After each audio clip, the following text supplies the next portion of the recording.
Welcome to Finnegan's Fireside Tales. Today we will be reading Pride and Prejudice by Jane Austen. Volume 2, Chapter 1. Miss Bingley's letter arrived, and put an end to doubt.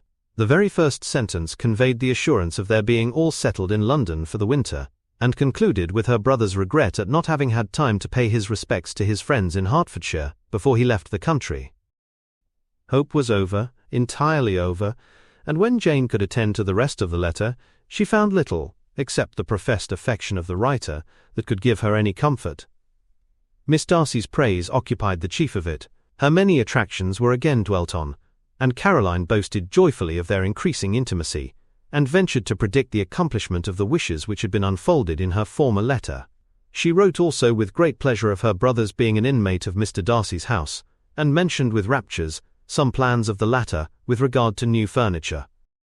Elizabeth, to whom Jane very soon communicated the chief of all this, heard it in silent indignation. Her heart was divided between concern for her sister and resentment against all the others. To Caroline's assertion of her brother's being partial to Miss Darcy she paid no credit. That he was really fond of Jane she doubted no more than she had ever done, and much as she had always been disposed to like him she could not think without anger, hardly without contempt.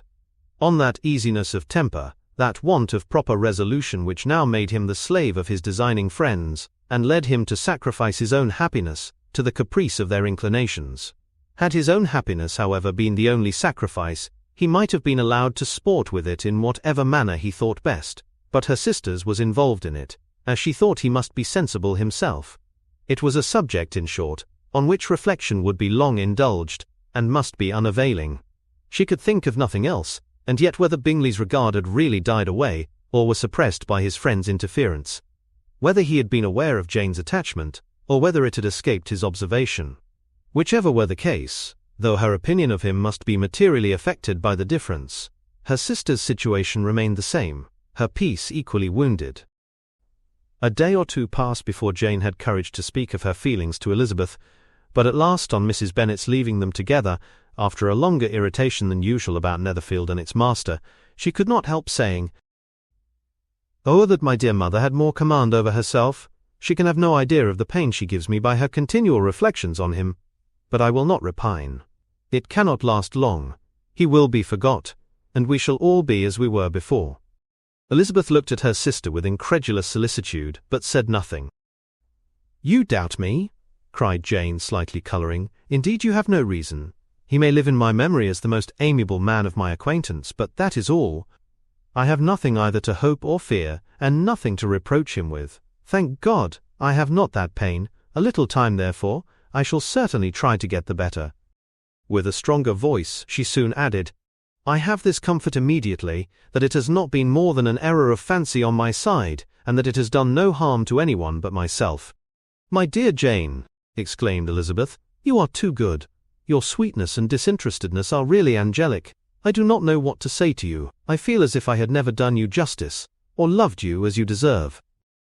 Miss Bennet eagerly disclaimed all extraordinary merit, and threw back the praise on her sister's warm affection. "Nay," said Elizabeth, "this is not fair. You wish to think all the world respectable, and are hurt if I speak ill of anybody. I only want to think you perfect, and you set yourself against it. Do not be afraid of my running into any excess, of my encroaching on your privilege of universal goodwill. You need not. There are few people whom I really love, and still fewer of whom I think well. The more I see of the world, the more am I dissatisfied with it. And every day confirms my belief of the inconsistency of all human characters, and of the little dependence that can be placed on the appearance of either merit or sense. I have met with two instances lately. One I will not mention. The other is Charlotte's marriage. It is unaccountable. In every view it is unaccountable." "My dear Lizzie, do not give way to such feelings as these. They will ruin your happiness. You do not make allowance enough for difference of situation and temper. Consider Mr. Collins's respectability and Charlotte's prudent, steady character. Remember that she is one of a large family, that as to fortune it is a most eligible match, and be ready to believe for everybody's sake that she may feel something like regard and esteem for our cousin. To oblige you I would try to believe almost anything, but no one else could be benefited by such a belief as this, for were I persuaded that Charlotte had any regard for him, I should only think worse of her understanding than I now do of her heart. My dear Jane, Mr. Collins is a conceited, pompous, narrow-minded, silly man. You know he is as well as I do, and you must feel as well as I do, that the woman who marries him cannot have a proper way of thinking. You shall not defend her, though it is Charlotte Lucas. You shall not, for the sake of one individual, change the meaning of principle and integrity, nor endeavor to persuade yourself or me that selfishness is prudence, and insensibility of danger, security for happiness. I must think your language too strong in speaking of both, replied Jane, and I hope you will be convinced of it by seeing them happy together. But enough of this. You alluded to something else. You mentioned 2 instances. I cannot misunderstand you, but I entreat you, dear Lizzie, not to pain me by thinking that person to blame, and saying your opinion of him is sunk. We must not be so ready to fancy ourselves intentionally injured. We must not expect a lively young man to be always so guarded and circumspect. It is very often nothing but our own vanity that deceives us. Women fancy admiration means more than it does. And men take care that they should. If it is designedly done, they cannot be justified, but I have no idea of there being so much design in the world as some persons imagine. I am far from attributing any part of Mr. Bingley's conduct to design, said Elizabeth, but without scheming to do wrong, or to make others unhappy, there may be error, and there may be misery. Thoughtlessness, want of attention to other people's feelings, and want of resolution, will do the business. And do you impute it to either of those? Yes, to the last, but if I go on I shall displease you by saying what I think of persons you esteem.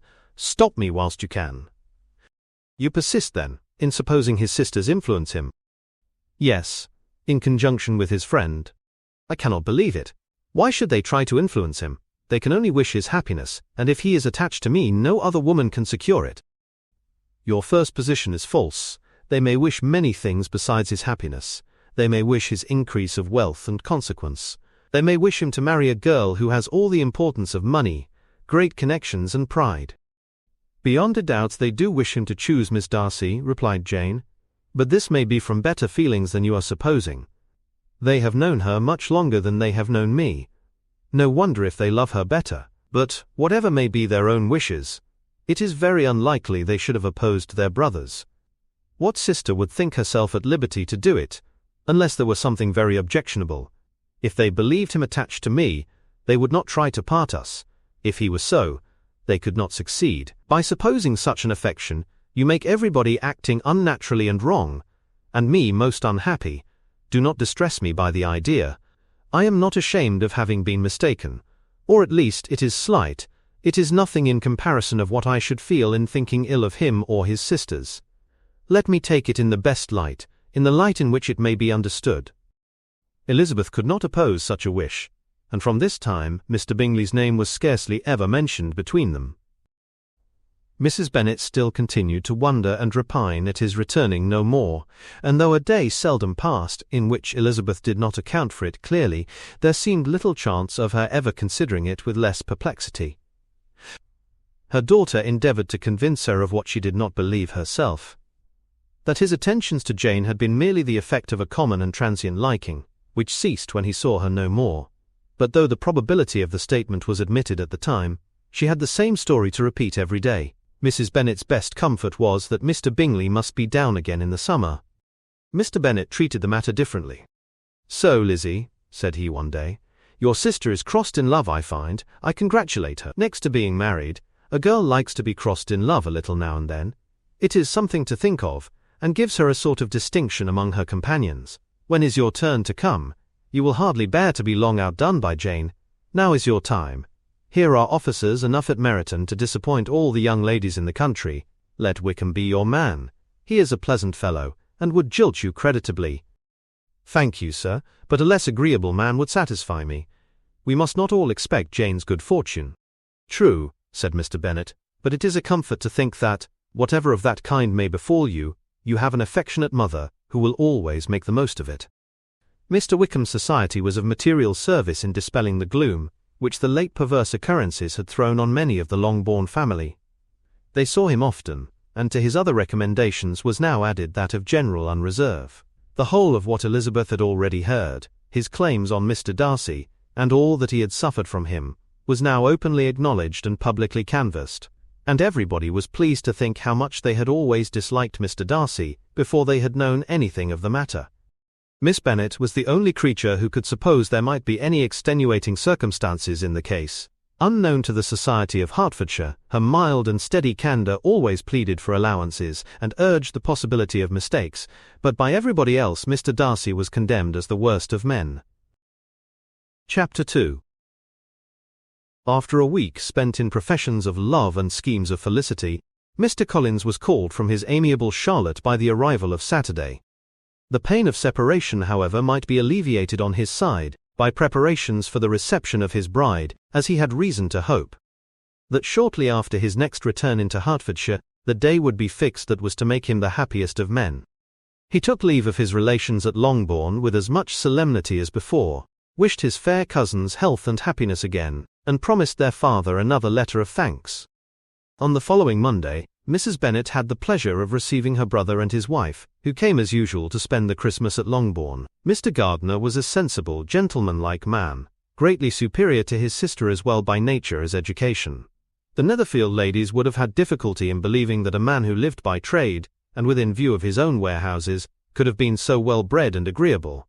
Mrs. Gardiner, who was several years younger than Mrs. Bennet and Mrs. Phillips, was an amiable, intelligent, elegant woman, and a great favourite with all her Longbourn nieces. Between the two eldest and herself especially, there subsisted a very particular regard. They had frequently been staying with her in town. The first part of Mrs. Gardiner's business on her arrival was to distribute her presents and describe the newest fashions. When this was done, she had a less active part to play.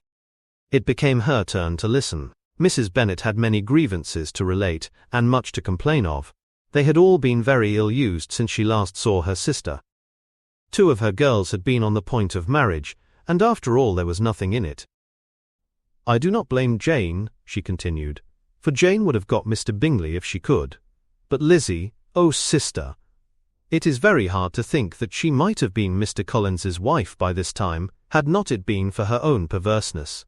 He made her an offer in this very room, and she refused him. The consequence of it is that Lady Lucas will have a daughter married before I have, and that Longbourn estate is just as much entailed as ever. The Lucases are very artful people indeed, sister. They are all for what they can get. I am sorry to say it of them, but so it is.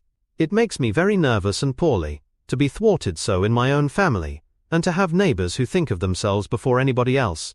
However, your coming just at this time is the greatest of comforts, and I am very glad to hear what you tell us, of long sleeves."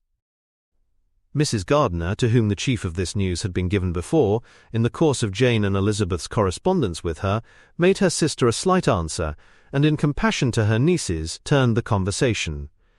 When alone with Elizabeth afterwards, she spoke more on the subject. "It seems likely to have been a desirable match for Jane," said she.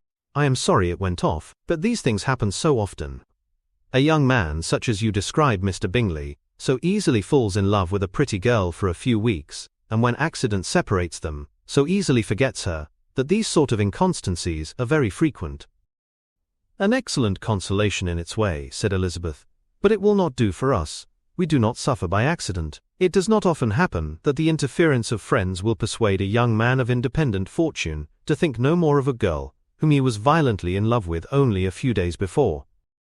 But that expression of violently in love is so hackneyed, so doubtful, so indefinite, that it gives me very little idea. It is as often applied to feelings which arise only from an half-hour's acquaintance, as to a real, strong attachment. Pray, how violent was Mr. Bingley's love? I never saw a more promising inclination. He was growing quite inattentive to other people, and wholly engrossed by her. Every time they met, it was more decided and remarkable.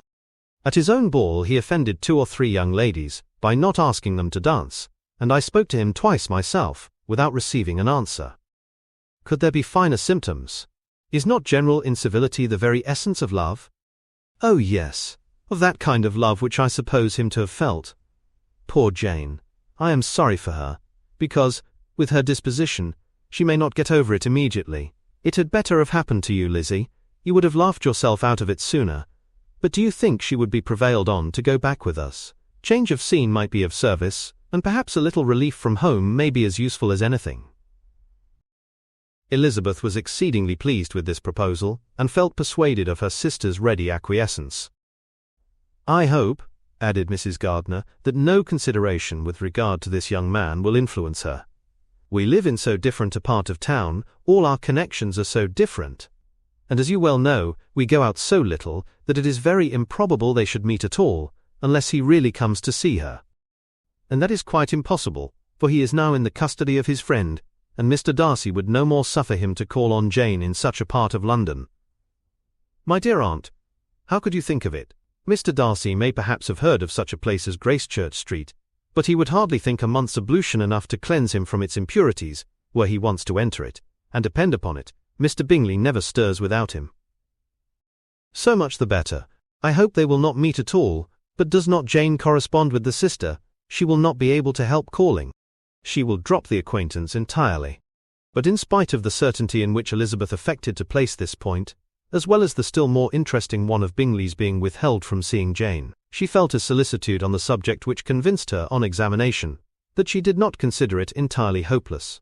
It was possible, and sometimes she thought it probable, that his affection might be reanimated, and the influence of his friends successfully combated by the more natural influence of Jane's attractions.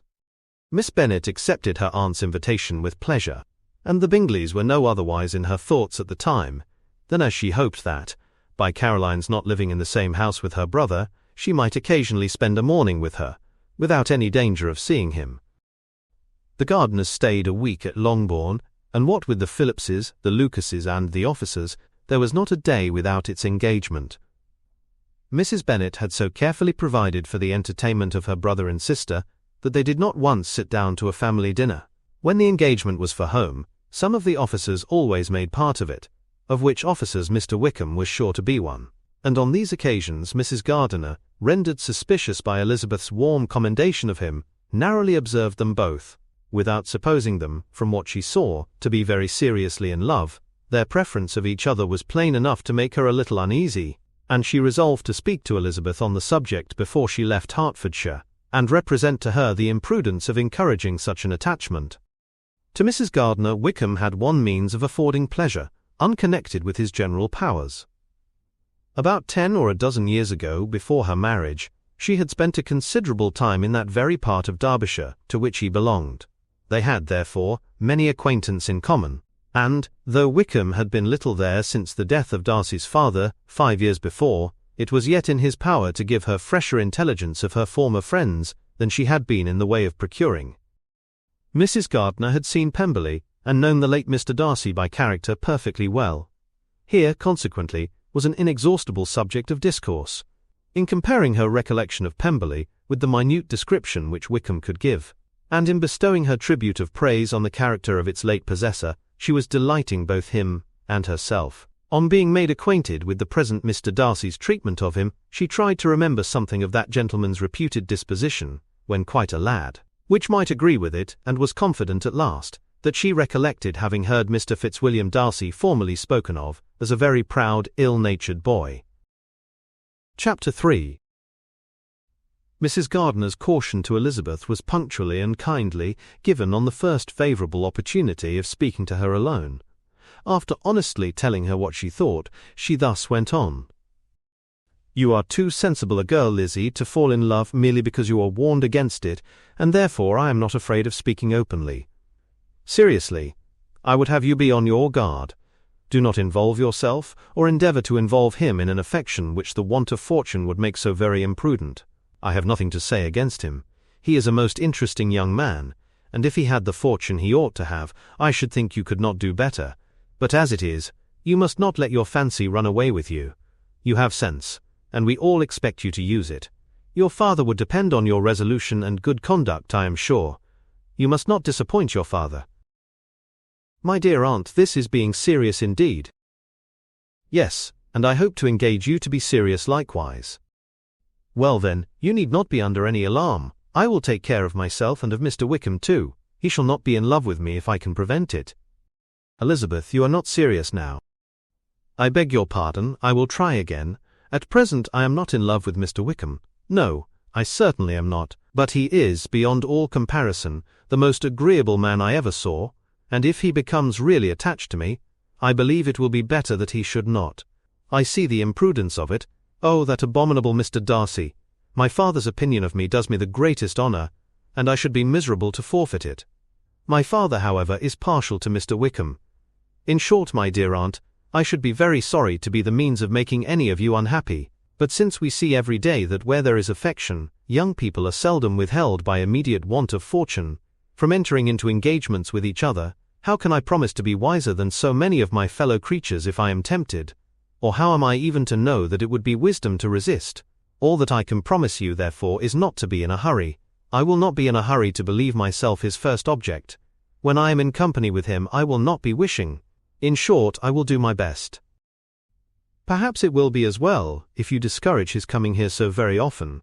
At least you should not remind your mother of inviting him. As I did the other day, said Elizabeth with a conscious smile. Very true, it will be wise in me to refrain from that, but do not imagine that he is always here so often. It is on your account that he has been so frequently invited this week. You know my mother's ideas as to the necessity of constant company for her friends, but really, and upon my honour, I will try to do what I think to be wisest. And now, I hope you are satisfied.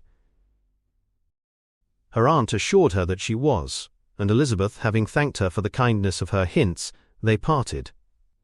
A wonderful instance of advice being given on such a point, without being resented. Mr. Collins returned into Hertfordshire soon after it had been quitted by the Gardiners and Jane, but as he took up his abode with the Lucases, his arrival was no great inconvenience to Mrs. Bennet. His marriage was now fast approaching, and she was at length so far resigned as to think it inevitable, and even repeatedly to say in an ill-natured tone that she wished they might be happy.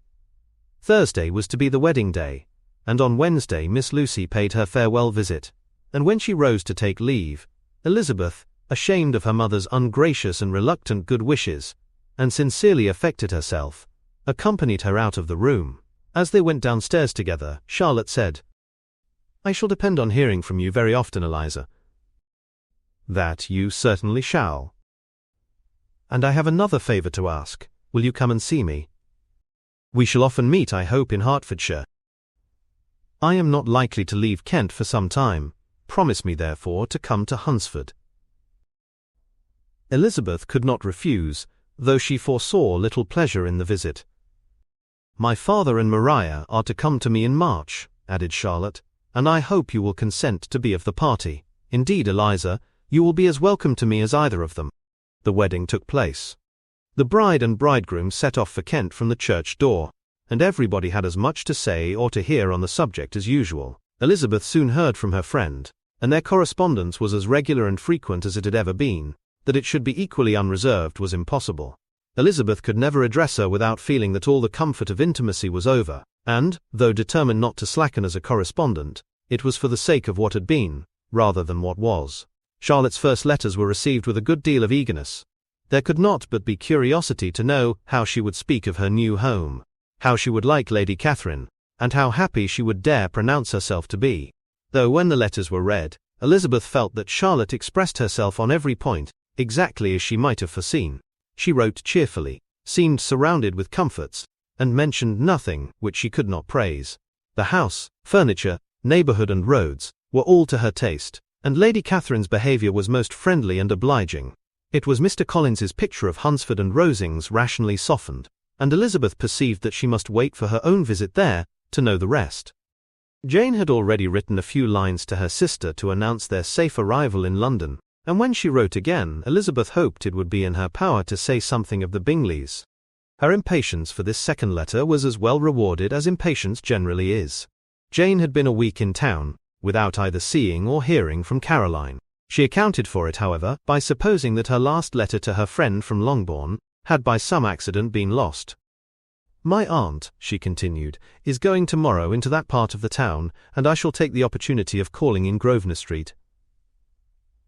She wrote again when the visit was paid, and she had seen Miss Bingley. "I did not think Caroline in spirits," were her words, "but she was very glad to see me, and reproached me for giving her no notice of my coming to London.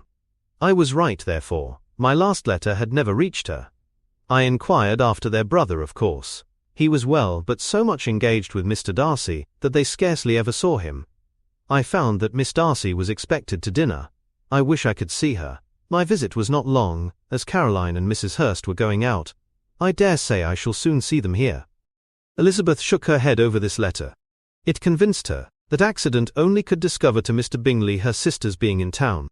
4 weeks passed away, and Jane saw nothing of him. She endeavoured to persuade herself that she did not regret it, but she could no longer be blind to Miss Bingley's inattention. After waiting at home every morning for a fortnight, and inventing every evening a fresh excuse for her, the visitor did at last appear. But the shortness of her stay, and yet more, the alteration of her manner, would allow Jane to deceive herself no longer. The letter which she wrote on this occasion to her sister will prove what she felt. My dearest Lizzie will, I am sure, be incapable of triumphing in her better judgment, at my expense, when I confess myself to have been entirely deceived in Miss Bingley's regard for me. But, my dear sister, though the event has proved you right, do not think me obstinate if I still assert, that, considering what her behaviour was, my confidence was as natural as your suspicion. I do not at all comprehend her reason for wishing to be intimate with me, but if the same circumstances were to happen again, I am sure I should be deceived again. Caroline did not return my visit till yesterday, and not a note, not a line, did I receive in the meantime. When she did come, it was very evident that she had no pleasure in it. She made a slight, formal apology for not calling before, said not a word of wishing to see me again, and was in every respect so altered a creature, that when she went away, I was perfectly resolved to continue the acquaintance no longer. I pity, though I cannot help blaming her, she was very wrong in singling me out as she did. I can safely say that every advance to intimacy began on her side. But I pity her, because she must feel that she has been acting wrong, and because I am very sure that anxiety for her brother is the cause of it. I need not explain myself farther. And though we know this anxiety to be quite needless, yet if she feels it, it will easily account for her behaviour to me. And so deservedly dear as he is to his sister, whatever anxiety she may feel on his behalf, is natural and amiable. I cannot but wonder, however, at her having any such fears now, because, if he had at all cared about me, we must have met long, long ago. He knows of my being in town, I am certain, from something she said herself. And yet it should seem by her manner of talking as if she wanted to persuade herself that he is really partial to Miss Darcy. I cannot understand it. If I were not afraid of judging harshly, I should be almost tempted to say that there is a strong appearance of duplicity in all this. But I will endeavour to banish every painful thought, and think only of what will make me happy, your affection, and the invariable kindness of my dear uncle and aunt. Let me hear from you very soon. Miss Bingley said something of his never returning to Netherfield again, of giving up the house, but not with any certainty. We had better not mention it. I am extremely glad that you have such pleasant accounts from our friends at Hunsford. Pray go to see them, with Sir William and Maria. I am sure you will be very comfortable there. Yours, C. This letter gave Elizabeth some pain, but her spirits returned as she considered that Jane would no longer be duped, by the sister at least. All expectation from the brother was now absolutely over. She would not even wish for any renewal of his attentions. His character sunk on every review of it. And as a punishment for him, as well as a possible advantage to Jane, she seriously hoped he might really soon marry Mr. Darcy's sister, as, by Wickham's account, she would make him abundantly regret what he had thrown away. Mrs. Gardiner about this time reminded Elizabeth of her promise concerning that gentleman, and required information, and Elizabeth had such to send as might rather give contentment to her aunt than to herself. His apparent partiality had subsided, his attentions were over, he was the admirer of someone else. Elizabeth was watchful enough to see it all, but she could see it and write of it without material pain. Her heart had been but slightly touched, and her vanity was satisfied with believing that she would have been his only choice, had fortune permitted it. The sudden acquisition of £10,000 was the most remarkable charm of the young lady to whom he was now rendering himself agreeable. But Elizabeth, less clear-sighted perhaps in his case than in Charlotte's, did not quarrel with him for his wish of independence. Nothing, on the contrary, could be more natural. And while able to suppose that it cost him a few struggles to relinquish her, she was ready to allow it a wise and desirable measure for both, and could very sincerely wish him happy. All this was acknowledged to Mrs. Gardiner, and after relating the circumstances, she thus went on. I am now convinced, my dear aunt, that I have never been much in love. for had I really experienced that pure and elevating passion, I should at present detest his very name, and wish him all manner of evil.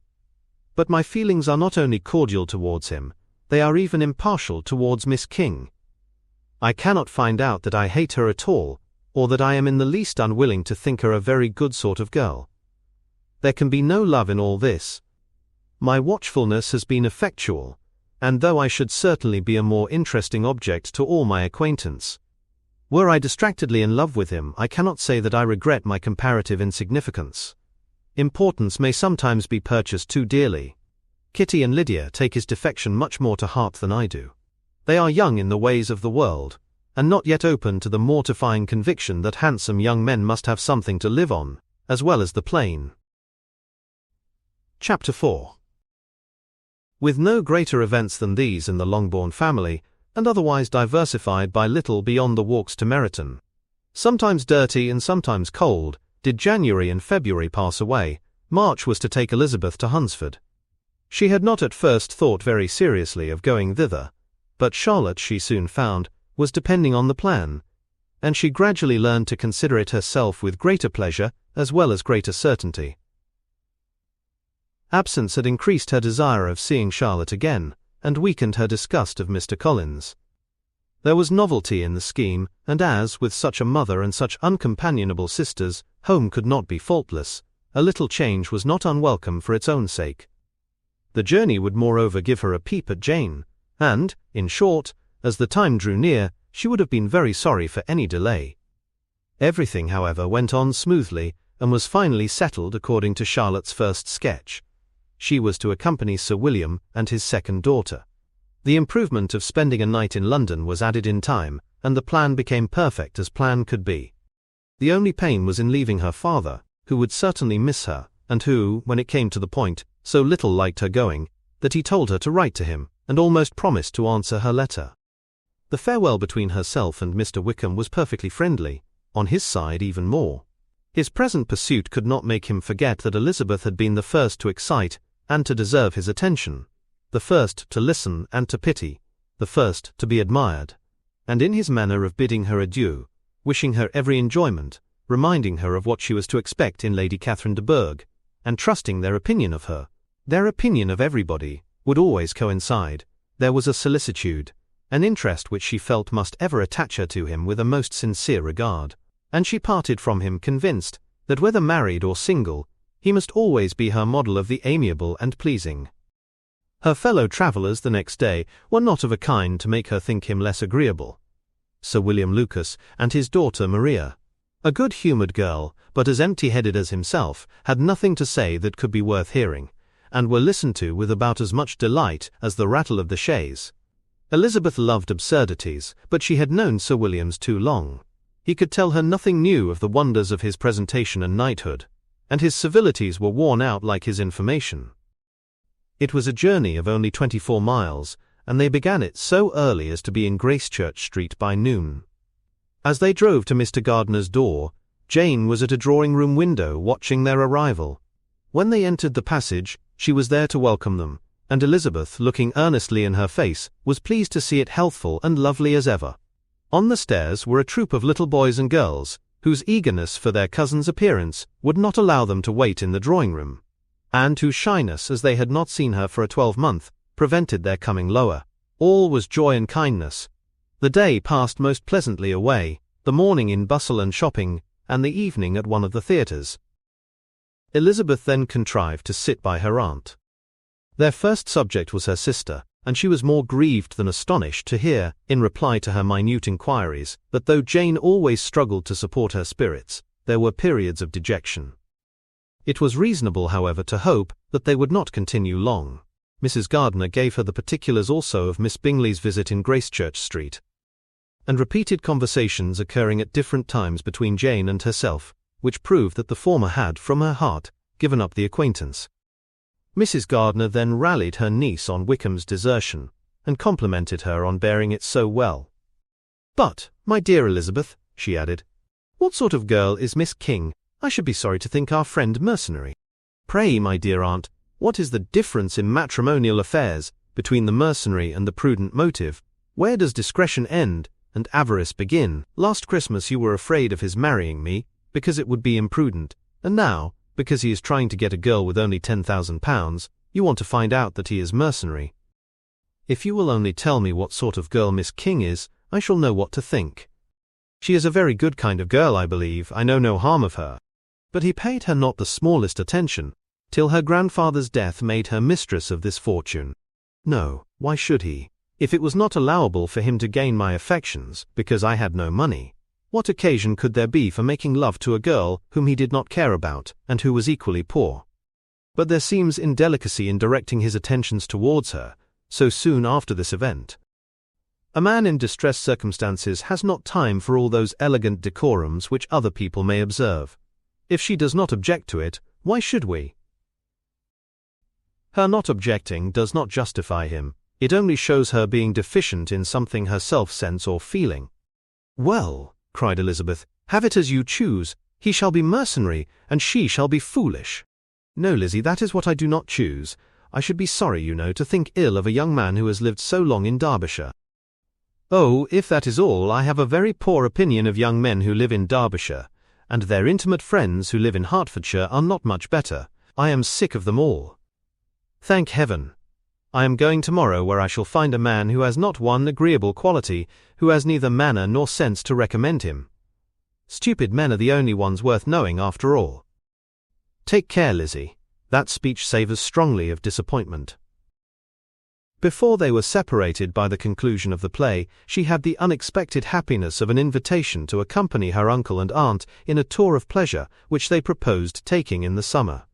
We have not quite determined how far it shall carry us, said Mrs. Gardiner, but perhaps to the lakes. No scheme could have been more agreeable to Elizabeth, and her acceptance of the invitation was most ready and grateful. My dear, dear aunt, she rapturously cried, what delight, what felicity, you give me fresh life and vigour. Adieu to disappointment and spleen. What are men to rocks and mountains? Oh, what hours of transport we shall spend! And, when we do return, it shall not be like other travellers. Without being able to give one accurate idea of anything, we will know where we have gone. We will recollect what we have seen. Lakes, mountains, and rivers shall not be jumbled together in our imaginations, nor, when we attempt to describe any particular scene, will we begin quarrelling about its relative situation. Let our first effusions be less insupportable than those of the generality of travellers. Chapter 5. Every object in the next day's journey was new and interesting to Elizabeth, and her spirits were in a state for enjoyment, for she had seen her sister looking so well as to banish all fear for her health, and the prospect of her northern tour was a constant source of delight. When they left the high road for the lane to Hunsford, every eye was in search of the parsonage, and every turning expected to bring it in view. The paling of Rosings Park was their boundary on one side. Elizabeth smiled at the recollection of all that she had heard of its inhabitants. At length the parsonage was discernible, the garden sloping to the road, the house standing in it, the green pales and the laurel hedge, everything declared they were arriving. Mr. Collins and Charlotte appeared at the door, and the carriage stopped at the small gate, which led by a short gravel walk to the house, amidst the nods and smiles of the whole party. In a moment they were all out of the chaise, rejoicing at the sight of each other. Mrs. Collins welcomed her friend with the liveliest pleasure, and Elizabeth was more and more satisfied with coming, when she found herself so affectionately received. She saw instantly that her cousin's manners were not altered by his marriage. His formal civility was just what it had been, and he detained her some minutes at the gate to hear and satisfy his inquiries after all her family. They were then, with no other delay than his pointing out the neatness of the entrance, taken into the house, and as soon as they were in the parlour, he welcomed them a second time with ostentatious formality to his humble abode, and punctually repeated all his wife's offers of refreshment. Elizabeth was prepared to see him in his glory, and she could not help fancying that in displaying the good proportion of the room, its aspect and its furniture, he addressed himself particularly to her, as if wishing to make her feel what she had lost in refusing him. But though everything seemed neat and comfortable, she was not able to gratify him by any sigh of repentance, and rather looked with wonder at her friend, that she could have so cheerful an air, with such a companion. When Mr. Collins said anything of which his wife might reasonably be ashamed, which certainly was not unseldom, she involuntarily turned her eye on Charlotte. Once or twice she could discern a faint blush, but in general Charlotte wisely did not hear. After sitting long enough to admire every article of furniture in the room, from the sideboard to the fender, to give an account of their journey and of all that had happened in London, Mr. Collins invited them to take a stroll in the garden, which was large and well laid out, and to the cultivation of which he attended himself. To work in his garden was one of his most respectable pleasures, and Elizabeth admired the command of countenance with which Charlotte talked of the healthfulness of the exercise, and owned she encouraged it as much as possible. Here, leading the way through every walk and crosswalk, and scarcely allowing them an interval to utter the praises he asked for, every view was pointed out with a minuteness which left beauty entirely behind. He could number the fields in every direction, and could tell how many trees there were in the most distant clump, but of all the views which his garden, or which the county, or the kingdom could boast, none were to be compared with the prospect of Rosings, afforded by an opening in the trees that bordered the park nearly opposite the front of his house. It was a handsome modern building, well situated on rising ground. From his garden Mr. Collins would have led them round his 2 meadows, but the ladies, not having shoes to encounter the remains of a white frost, turned back, and while Sir William accompanied him, Charlotte took her sister and friend over the house, extremely well pleased, probably, to have the opportunity of showing it without her husband's help. It was rather small, but well built and convenient, and everything was fitted up and arranged with a neatness and consistency of which Elizabeth gave Charlotte all the credit. When Mr. Collins could be forgotten, there was really a great air of comfort throughout, and by Charlotte's evident enjoyment of it, Elizabeth supposed he must be often forgotten. She had already learnt that Lady Catherine was still in the country.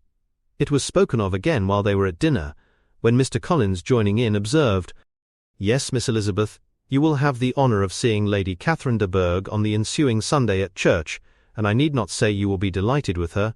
She is all affability and condescension, and I doubt not but you will be honoured with some portion of her notice when service is over. I have scarcely any hesitation in saying that she will include you and my sister Maria in every invitation with which she honours us during your stay here.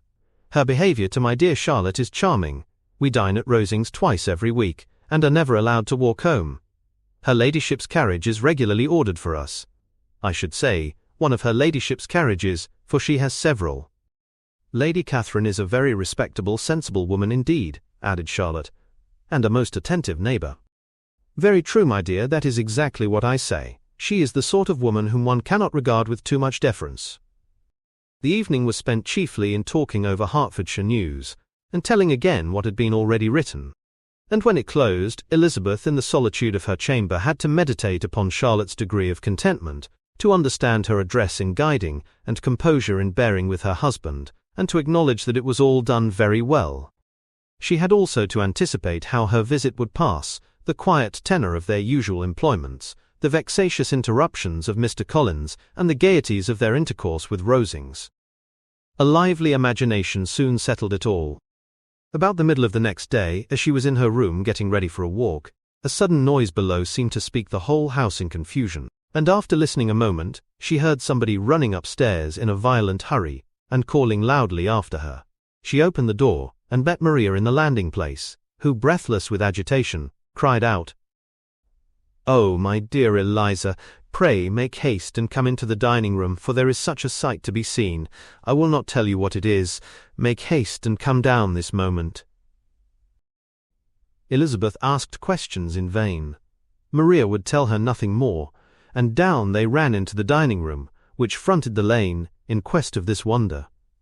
It was 2 ladies stopping in a low phaeton at the garden gate. "And is this all?" cried Elizabeth. "I expected at least that the pigs were got into the garden, and here is nothing but Lady Catherine and her daughter." "La, my dear," said Maria, quite shocked at the mistake, "it is not Lady Catherine. The old lady is Mrs. Jenkinson, who lives with them. The other is Miss de Bourgh. Only look at her. She is quite a little creature. Who would have thought she could be so thin and small? She is abominably rude to keep Charlotte out of doors in all this wind. Why does she not come in?" "Oh, Charlotte says she hardly ever does. It is the greatest of favours when Miss de Bourgh comes in." "I like her appearance," said Elizabeth, struck with other ideas. "She looks sickly and cross. Yes, she will do for him very well. She will make him a very proper wife." Mr. Collins and Charlotte were both standing at the gate in conversation with the ladies, and Sir William, to Elizabeth's high diversion, was stationed in the doorway, in earnest contemplation of the greatness before him, and constantly bowing whenever Mr. Berg looked that way. At length there was nothing more to be said. The ladies drove on, and the others returned into the house. Mr. Collins no sooner saw the two girls than he began to congratulate them on their good fortune, which Charlotte explained by letting them know that the whole party was asked to dine at Rosings the next day. Chapter 6. Mr. Collins's triumph in consequence of this invitation was complete. The power of displaying the grandeur of his patroness to his wondering visitors, and of letting them see her civility towards himself and his wife, was exactly what he had wished for, and that an opportunity of doing it should be given so soon was such an instance of Lady Catherine's condescension as he knew not how to admire enough.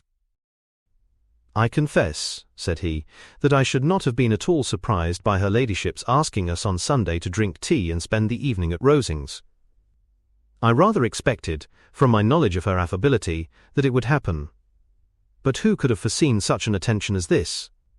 Who could have imagined that we should receive an invitation to dine there, an invitation moreover including the whole party, so immediately after your arrival?"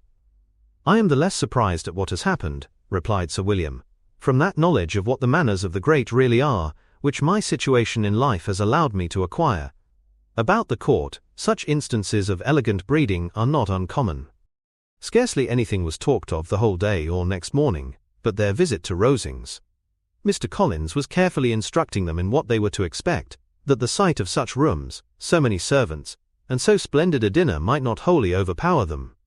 When the ladies were separating for the toilette, he said to Elizabeth, "Do not make yourself uneasy, my dear cousin, about your apparel. Lady Catherine is far from requiring that elegance of dress in us which becomes herself and daughter. I would advise you merely to put on whatever of your clothes is superior to the rest. There is no occasion for anything more. Lady Catherine will not think the worse of you for being simply dressed. She likes to have the distinction of rank preserved." While they were dressing, he came 2 or 3 times to their different doors to recommend their being quick, as Lady Catherine very much objected to be kept waiting for her dinner. Such formidable accounts of her ladyship and her manner of living quite frightened Maria Lucas, who had been little used to company. And she looked forward to her introduction at Rosings with as much apprehension as her father had done to his presentation at St. James's. As the weather was fine, they had a pleasant walk of about half a mile across the park. Every park has its beauty and its prospects, and Elizabeth saw much to be pleased with, though she could not be in such raptures as Mr. Collins expected the scene to inspire, and was but slightly affected by his enumeration of the windows in front of the house and his relation of what the glazing altogether had originally cost Sir Louis de Bourgh. When they ascended the steps to the hall, Maria's alarm was every moment increasing, and even Sir William did not look perfectly calm.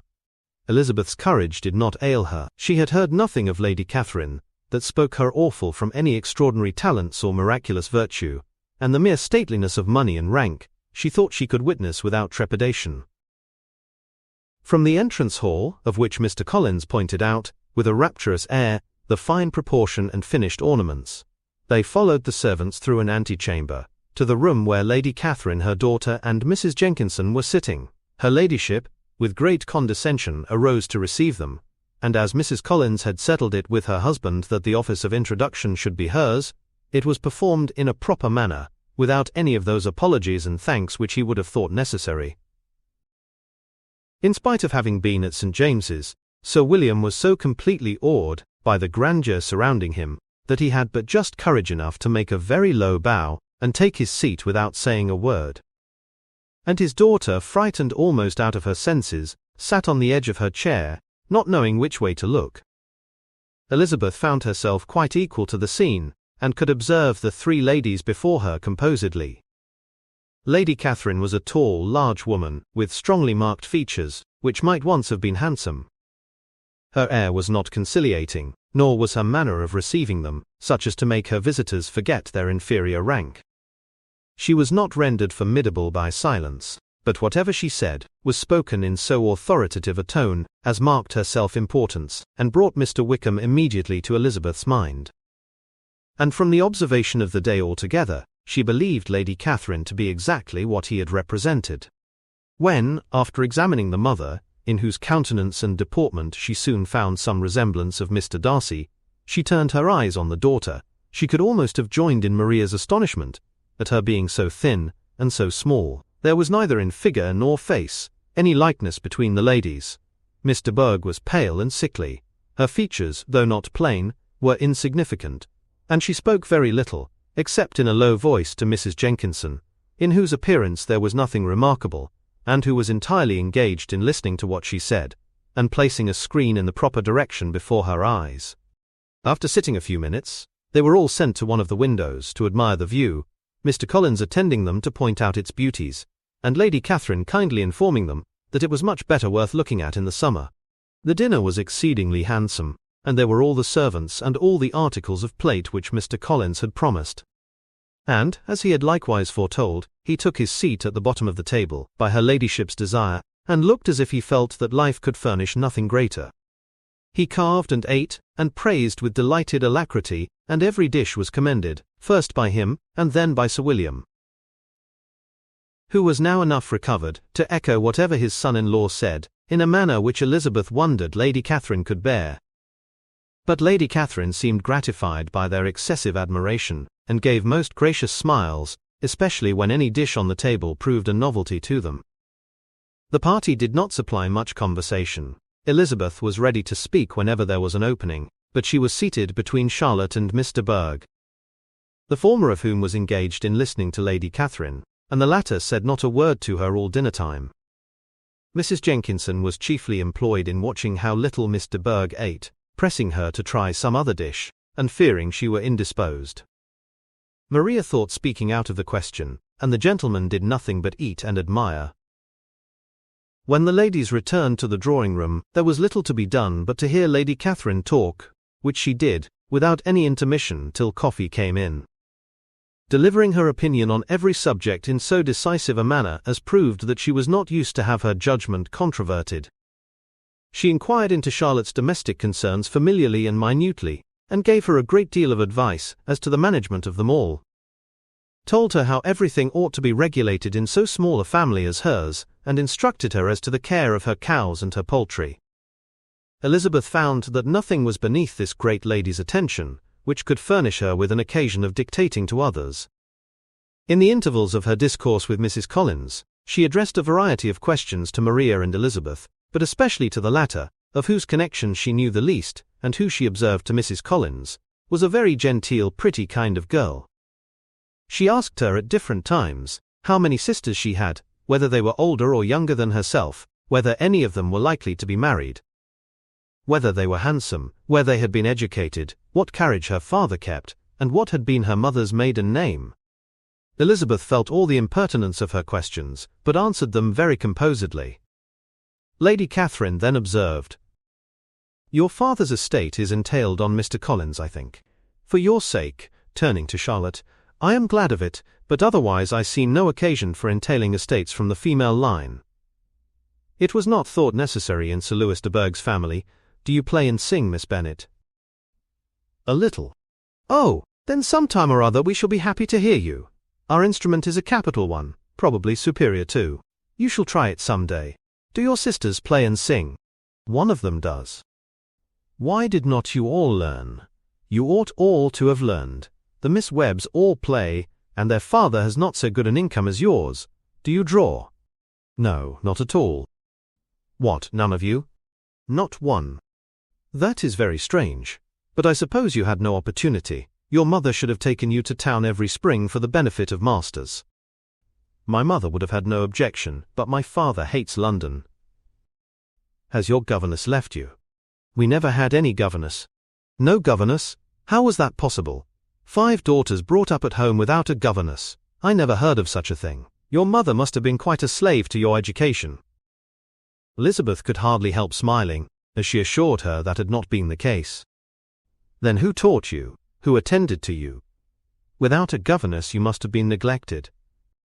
Compared with some families, I believe we were, but such of us as wished to learn never wanted the means. We were always encouraged to read, and had all the masters that were necessary. Those who chose to be idle certainly might. I no doubt, but that is what a governess will prevent, and if I had known your mother, I should have advised her most strenuously to engage one. I always say that nothing is to be done in education without steady and regular instruction, and nobody but a governess can give it. It is wonderful how many families I have been the means of supplying in that way. I am always glad to get a young person well placed out. 4 nieces of Mrs. Jenkinson are most delightfully situated through my means, and it was but the other day that I recommended another young person, who was merely accidentally mentioned to me, and the family are quite delighted with her. Mrs. Collins, did I tell you of Lady Metcalfe's calling yesterday to thank me? She finds Miss Pope a treasure. Lady Catherine, said she, you have given me a treasure. Are any of your younger sisters out, Miss Bennet? Yes, ma'am, all. All? What, all 5 out at once? Very odd, and you only the second. The younger ones out before the elder are married. Your younger sisters must be very young? Yes, my youngest is not 16. Perhaps she is full young to be much in company. But really, ma'am, I think it would be very hard upon younger sisters, that they should not have their share of society and amusement, because the elder may not have the means or inclination to marry early. The last-born has as good a right to the pleasures of youth as the first, and to be kept back on such a motive, I think it would not be very likely to promote sisterly affection or delicacy of mind. Upon my word, said her ladyship, you give your opinion very decidedly for so young a person. Pray, what is your age? With 3 younger sisters grown up, replied Elizabeth, smiling, your ladyship can hardly expect me to own it. Lady Catherine seemed quite astonished at not receiving a direct answer, and Elizabeth suspected herself to be the first creature who had ever dared to trifle with so much dignified impertinence. You cannot be more than 20, I am sure, therefore you need not conceal your age. I am not 21. When the gentlemen had joined them and tea was over, the card tables were placed. Lady Catherine, Sir William, and Mr. and Mrs. Collins sat down to quadrille, and as Mr. Berg chose to play at casino, the 2 girls had the honour of assisting Mrs. Jenkinson to make up her party. Their table was superlatively stupid. Scarcely a syllable was uttered that did not relate to the game, except when Mrs. Jenkinson expressed her fears of Mr. Berg's being too hot or too cold, or having too much, or too little light. A great deal more passed at the other table. Lady Catherine was generally speaking, stating the mistakes of the 3 others, or relating some anecdote of herself. Mr. Collins was employed in agreeing to everything her ladyship said, thanking her for every fish he won, and apologizing if he thought he won too many. Sir William did not say much, he was storing his memory with anecdotes and noble names. When Lady Catherine and her daughter had played as long as they chose, the tables were broke up. The carriage was offered to Mrs. Collins, gratefully accepted, and immediately ordered. The party then gathered round the fire to hear Lady Catherine determine what weather they were to have on the morrow. From these instructions they were summoned by the arrival of the coach, and with many speeches of thankfulness on Mr. Collins's side, and as many bows on Sir William's, they departed. As soon as they had driven from the door, Elizabeth was called on by her cousin, to give her opinion of all that she had seen at Rosings, which, for Charlotte's sake, she made more favourable than it really was. But her commendation, though costing her some trouble, could by no means satisfy Mr. Collins, and he was very soon obliged to take her ladyship's praise into his own hands. Chapter 7. Sir William stayed only a week at Hunsford, but his visit was long enough to convince him of his daughter's being most comfortably settled, and of her possessing such a husband and such a neighbour as were not often met with. While Sir William was with them, Mr. Collins devoted his mornings to driving him out in his gig and showing him the country. But when he went away, the whole family returned to their usual employments, and Elizabeth was thankful to find that they did not see more of her cousin by the alteration, for the chief of the time between breakfast and dinner was now passed by him either at work in the garden, or in reading and writing, and looking out of window in his own bookroom, which fronted the road. The room in which the ladies sat was backwards. Elizabeth at first had rather wondered that Charlotte should not prefer the dining parlour for common use. It was a better-sized room, and had a pleasanter aspect, but she soon saw that her friend had an excellent reason for what she did, for Mr. Collins would undoubtedly have been much less in his own apartment had they sat in one equally lively, and she gave Charlotte credit for the arrangement. From the drawing-room they could distinguish nothing in the lane, and were indebted to Mr. Collins for the knowledge of what carriages went along, and how often especially Mr. Berg drove by in her phaeton, which he never failed coming to inform them of, though it happened almost every day. She not unfrequently stopped at the parsonage, and had a few minutes' conversation with Charlotte, but was scarcely ever prevailed on to get out. Very few days passed in which Mr. Collins did not walk to Rosings, and not many in which his wife did not think it necessary to go likewise. Until Elizabeth recollected that there might be other family livings to be disposed of, she could not understand the sacrifice of so many hours.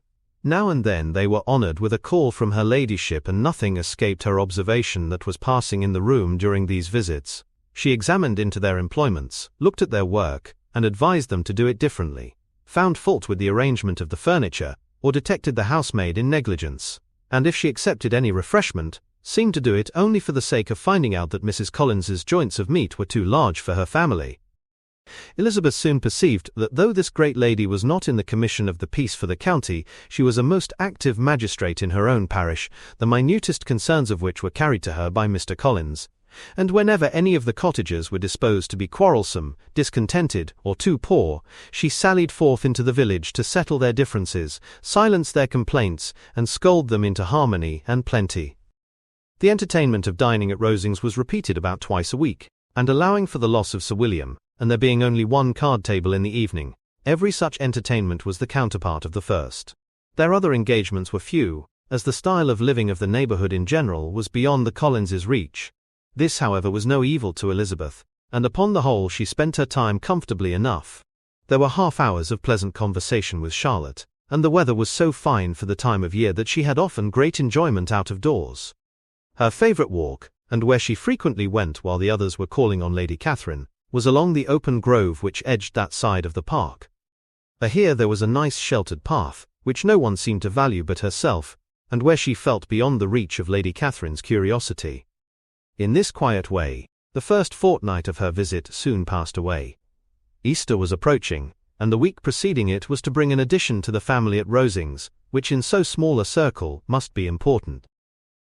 Elizabeth had heard soon after her arrival that Mr. Darcy was expected there in the course of a few weeks, and though there were not many of her acquaintance whom she did not prefer, his coming would furnish one comparatively new to look at in their Rosings parties, and she might be amused in seeing how hopeless Miss Bingley's designs on him were, by his behaviour to his cousin, for whom he was evidently destined by Lady Catherine, who talked of his coming with the greatest satisfaction, spoke of him in terms of the highest admiration, and seemed almost angry to find that he had already been frequently seen by Miss Lucas and herself. His arrival was soon known at the parsonage, for Mr. Collins was walking the whole morning within view of the lodges opening into Hunsford Lane, in order to have the earliest assurance of it, and after making his bow as the carriage turned into the park, hurried home with the great intelligence. On the following morning he hastened to Rosings to pay his respects. There were 2 nephews of Lady Catherine to require them, for Mr. Darcy had brought with him a Colonel Fitzwilliam, the younger son of his uncle, and to the great surprise of all the party, when Mr. Collins returned, the gentleman accompanied him. Charlotte had seen them from her husband's room, crossing the road, and immediately running into the other, told the girls what an honour they might expect, adding, "I may thank you, Eliza, for this piece of civility. Mr. Darcy would never have come so soon to wait upon me." Elizabeth had scarcely time to disclaim all right to the compliment, before their approach was announced by the doorbell, and shortly afterwards the 3 gentlemen entered the room. Colonel Fitzwilliam, who led the way, was about 30, not handsome, but in person and address most truly the gentleman. Mr. Darcy looked just as he had been used to look in Hertfordshire, paid his compliments, with his usual reserve, to Mrs. Collins, and whatever might be his feelings towards her friend, met her with every appearance of composure. Elizabeth merely curtsied to him, without saying a word. Colonel Fitzwilliam entered into conversation directly with the readiness and ease of a well-bred man, and talked very pleasantly. But his cousin, after having addressed a slight observation on the house and garden to Mrs. Collins, sat for some time without speaking to anybody. At length, however, his civility was so far awakened as to inquire of Elizabeth after the health of her family. She answered him in the usual way, and after a moment's pause, added, "My eldest sister has been in town these 3 months. Have you never happened to see her there?" She was perfectly sensible that he never had, but she wished to see whether he would betray any consciousness of what had passed between the Bingleys and Jane. And she thought he looked a little confused as he answered that he had never been so fortunate as to meet Miss Bennet. The subject was pursued no farther, and the gentleman soon afterwards went away. Chapter 8.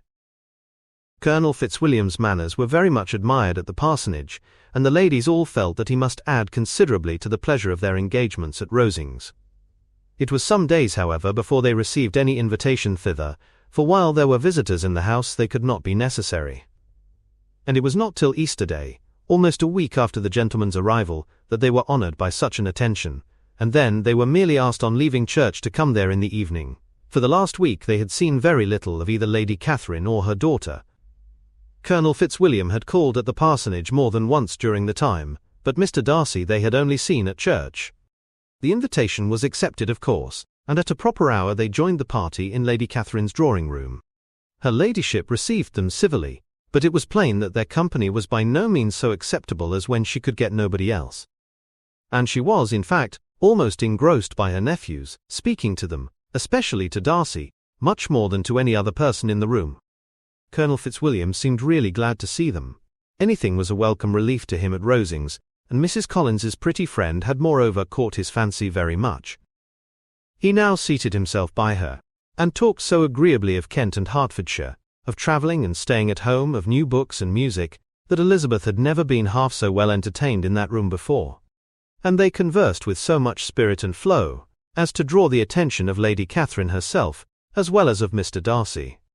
His eyes had been soon and repeatedly turned towards them with a look of curiosity, and that her ladyship after a while shared the feeling, was more openly acknowledged, for she did not scruple to call out, "What is that you are saying, Fitzwilliam? What is it you are talking of?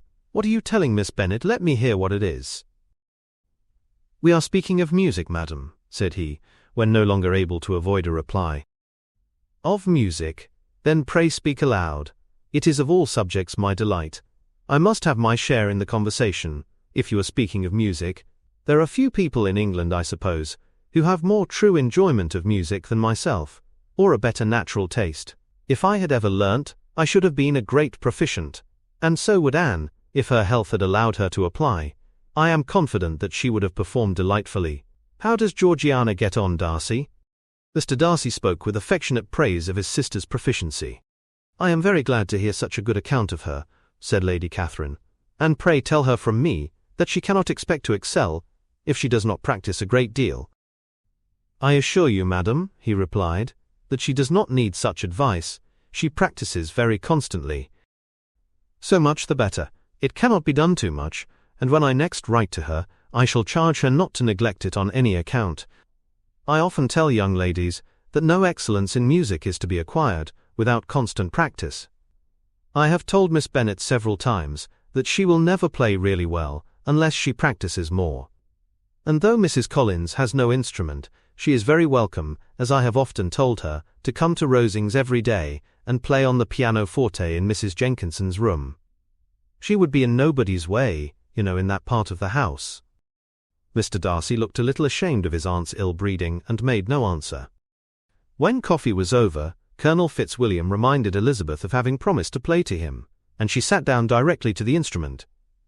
He drew a chair near her.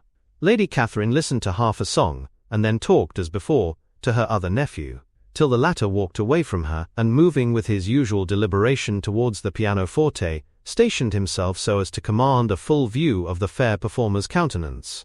Elizabeth saw what he was doing, and at the first convenient pause turned to him with an arch smile and said, "You mean to frighten me, Mr. Darcy, by coming in all this state to hear me. But I will not be alarmed though your sister does play so well. There is a stubbornness about me that never can bear to be frightened at the will of others. My courage always rises with every attempt to intimidate me."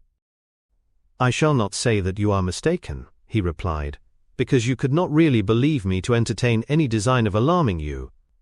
And I have had the pleasure of your acquaintance long enough to know that you find great enjoyment in occasionally professing opinions which in fact are not your own."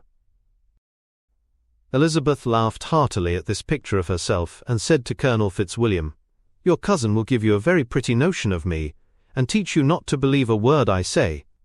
I am particularly unlucky in meeting with a person so well able to expose my real character, in a part of the world where I had hoped to pass myself off with some degree of credit. Indeed, Mr. Darcy, it is very ungenerous in you to mention all that you knew to my disadvantage in Hertfordshire, and, give me leave to say, very impolitic too. For it is provoking me to retaliate, and such things may come out as will shock your relations to hear. I am not afraid of you.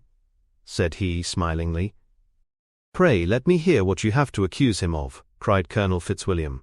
"I should like to know how he behaves among strangers." "You shall hear then, but prepare for something very dreadful. The first time of my ever seeing him in Hertfordshire, you must know, was at a ball, and at this ball, what do you think he did? He danced only 4 dances. I am sorry to pain you, but so it was. He danced only 4 dances, though gentlemen were scarce, and, to my certain knowledge, more than one young lady was sitting down in want of a partner. Mr. Darcy, you cannot deny the fact. I had not at that time the honour of knowing any lady in the assembly beyond my own party." "True, nobody can ever be introduced in a ballroom. Well, Colonel Fitzwilliam, what do I play next? My fingers wait your orders." "Perhaps," said Darcy, "I should have judged better had I sought an introduction, but I am ill qualified to recommend myself to strangers."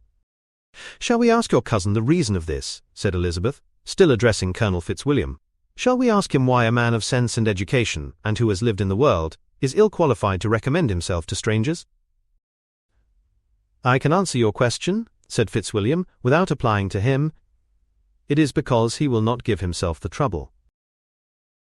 "I certainly have not the talent which some people possess," said Darcy, "of conversing easily with those I have never seen before. I cannot catch their tone of conversation or appear interested in their concerns, as I often see done." "My fingers," said Elizabeth, "do not move over this instrument in the masterly manner which I see so many women's do. They have not the same force or rapidity, and do not produce the same expression. But then I have always supposed it to be my own fault because I would not take the trouble of practicing. It is not that I do not believe my fingers as capable as any other woman's of superior execution." Darcy smiled and said, "You are perfectly right. You have employed your time much better. No one admitted to the privilege of hearing you can think anything wanting. We neither of us perform to strangers." Here they were interrupted by Lady Catherine, who called out to know what they were talking of. Elizabeth immediately began playing again. Lady Catherine approached, and, after listening for a few minutes, said to Darcy, "Miss Bennet would not play at all amiss, if she practised more, and could have the advantage of a London master. She has a very good notion of fingering, though her taste is not equal to Anne's. Anne would have been a delightful performer had her health allowed her to learn." Elizabeth looked at Darcy to see how cordially he assented to his cousin's praise, but neither at that moment nor at any other could she discern any symptom of love, and from the whole of his behaviour to Mr. Berg she derived this comfort for Miss Bingley, that he might have been just as likely to marry her, had she been his relation. Lady Catherine continued her remarks on Elizabeth's performance, mixing with them many instructions on execution and taste. Elizabeth received them with all the forbearance of civility, and at the request of the gentleman remained at the instrument, till her ladyship's carriage was ready to take them all home. Chapter 9. Elizabeth was sitting by herself the next morning, and writing to Jane, while Mrs. Collins and Maria were gone on business into the village, when she was startled by a ring at the door, the certain signal of a visitor. As she had heard no carriage, she thought it not unlikely to be Lady Catherine, and under that apprehension was putting away her half-finished letter, that she might escape all impertinent questions.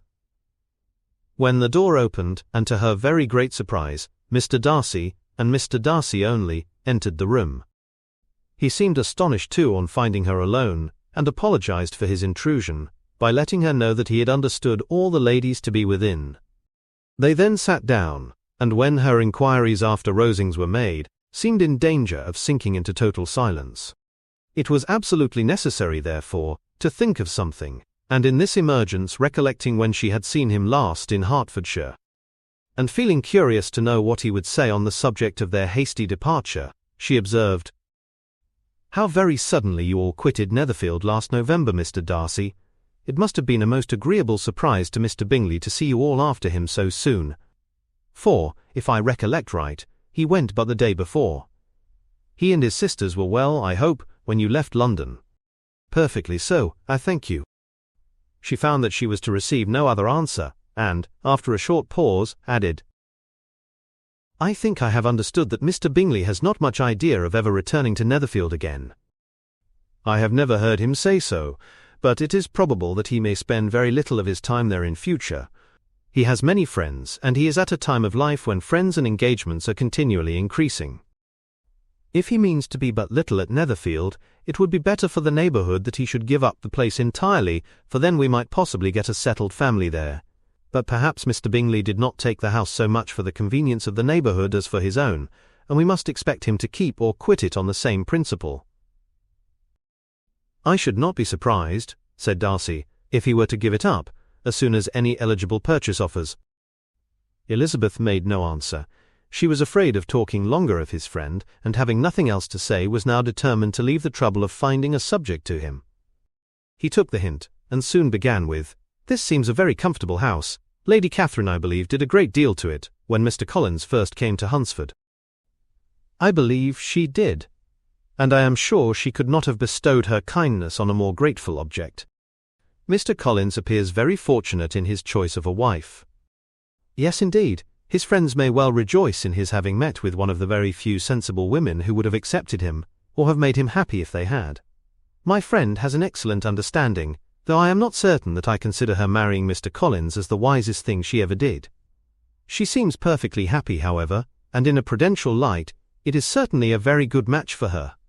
It must be very agreeable to her to be settled within so easy a distance of her own family and friends."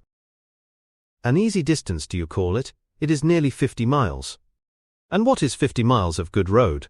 Little more than half a day's journey. Yes, I call it a very easy distance."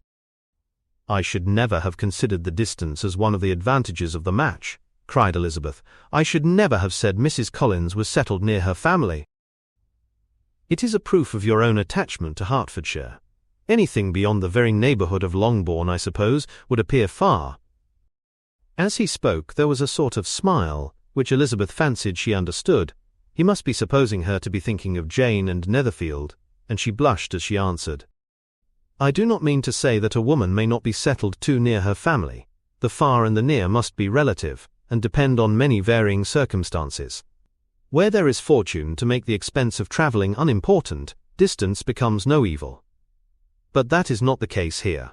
Mr. and Mrs. Collins have a comfortable income, but not such a one as will allow of frequent journeys, and I am persuaded my friend would not call herself near her family under less than half the present distance."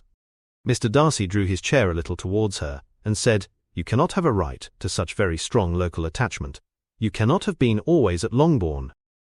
Elizabeth looked surprised. The gentleman experienced some change of feeling. He drew back his chair, took a newspaper from the table, and, glancing over it, said in a colder voice, "Are you pleased with Kent?" A short dialogue on the subject of the country ensued, on either side calm and concise, and soon put an end to by the entrance of Charlotte and her sister, just returned from their walk. The tête-à-tête surprised them. Mr. Darcy related the mistake which had occasioned his intruding on Miss Bennet, and after sitting a few minutes longer without saying much to anybody, went away. "What can be the meaning of this?" said Charlotte as soon as he was gone. "My dear Eliza, he must be in love with you, or he would never have called on us in this familiar way." But when Elizabeth told of his silence, it did not seem very likely, even to Charlotte's wishes, to be the case. And after various conjectures, they could at last only suppose his visit to proceed from the difficulty of finding anything to do, which was the more probable from the time of year. All field sports were over. Within doors there was Lady Catherine, books, and a billiard table, but gentlemen cannot be always within doors. And in the nearness of the parsonage, or the pleasantness of the walk to it, or of the people who lived in it, the two cousins found a temptation from this period of walking thither almost every day. They called at various times of the morning, sometimes separately, sometimes together, and now and then accompanied by their aunt. It was plain to them all that Colonel Fitzwilliam came because he had pleasure in their society, a persuasion which of course recommended him still more. And Elizabeth was reminded by her own satisfaction in being with him, as well as by his evident admiration of her former favourite George Wickham. And though, in comparing them, she saw there was less captivating softness in Colonel Fitzwilliam's manners, she believed he might have the best informed mind. But why Mr. Darcy came so often to the parsonage, it was more difficult to understand. It could not be for society, as he frequently sat there 10 minutes together without opening his lips, and when he did speak, it seemed the effect of necessity rather than of choice, a sacrifice to propriety, not a pleasure to himself. He seldom appeared really animated.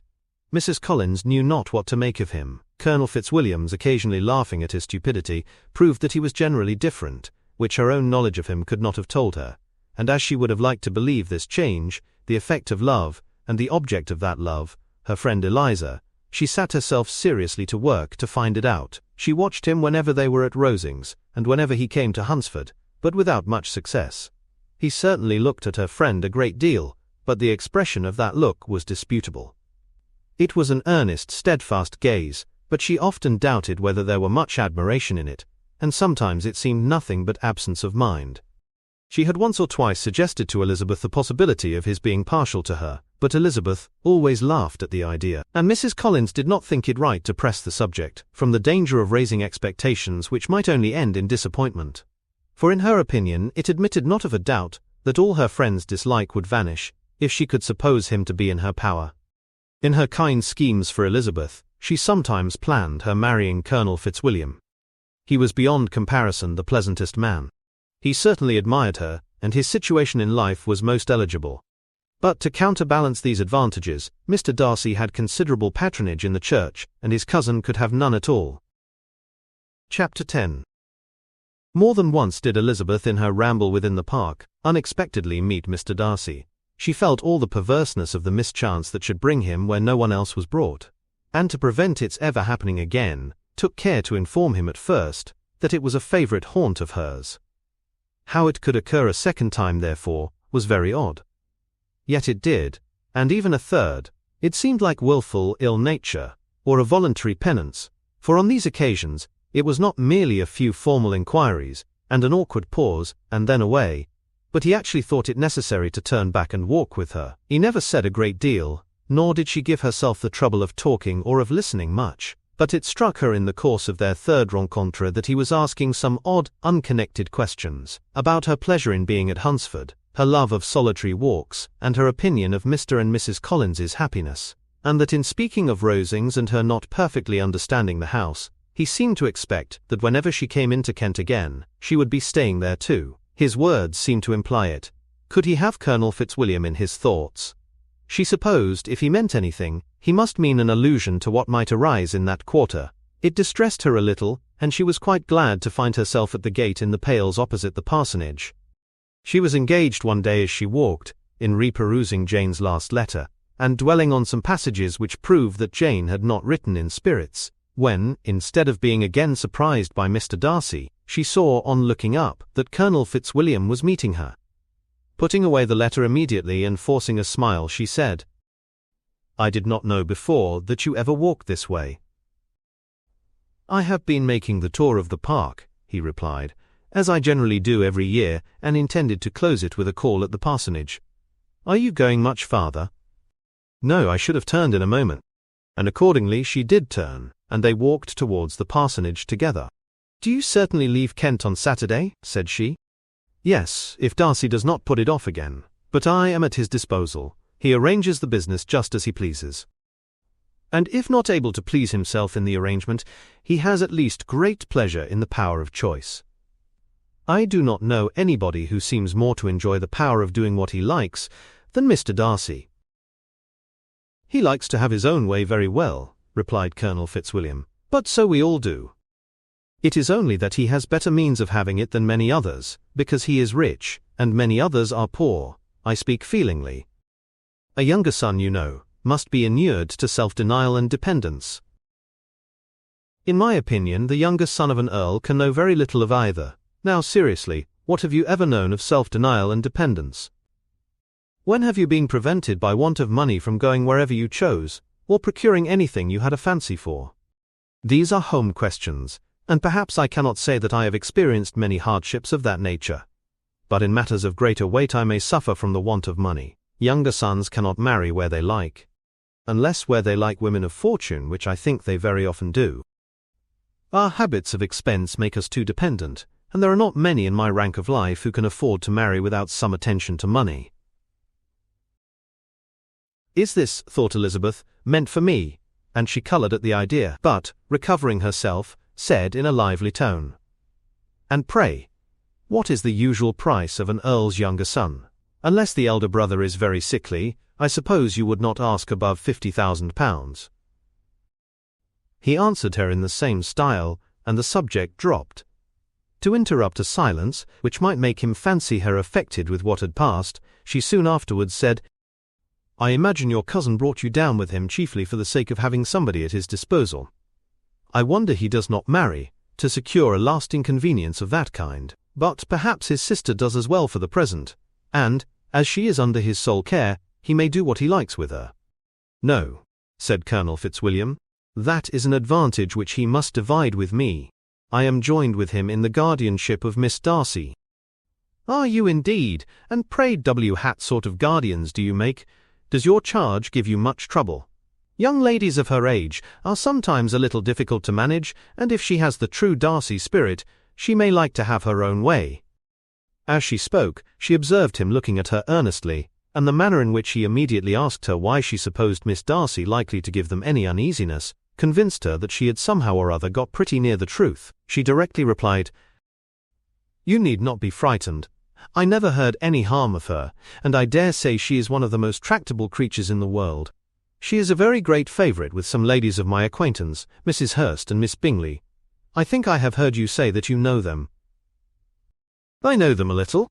Their brother is a pleasant gentlemanlike man. He is a great friend of Darcy's." "Oh yes," said Elizabeth dryly.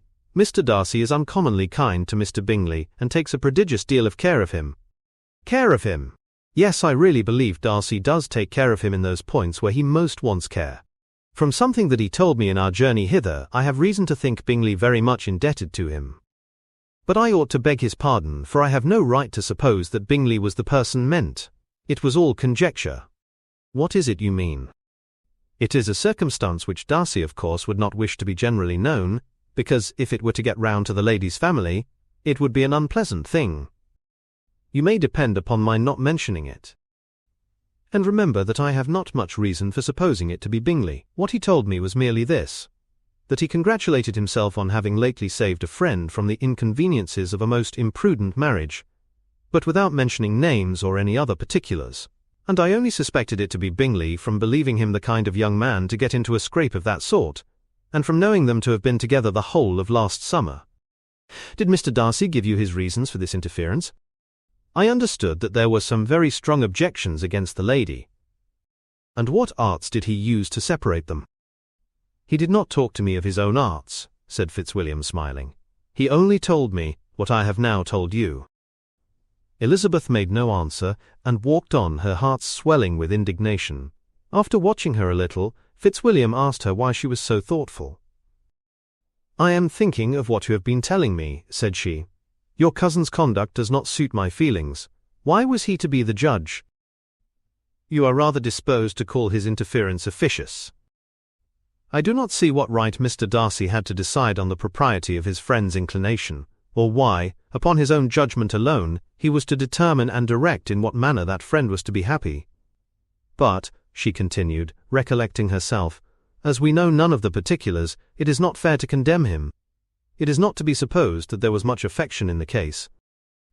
"That is not an unnatural surmise," said Fitzwilliam, "but it is lessening the honour of my cousin's triumph very sadly." This was spoken jestingly, but it appeared to her so just a picture of Mr. Darcy that she would not trust herself with an answer, and therefore, abruptly changing the conversation, talked on indifferent matters till they reached the parsonage. There, shut into her own room, as soon as their visitor left them, she could think without interruption of all that she had heard. It was not to be supposed that any other people could be meant than those with whom she was connected. There could not exist in the world two men over whom Mr. Darcy could have such boundless influence. That he had been concerned in the measures taken to separate Mr. Bingley and Jane, she had never doubted, but she had always attributed to Miss Bingley the principal design and arrangement of them.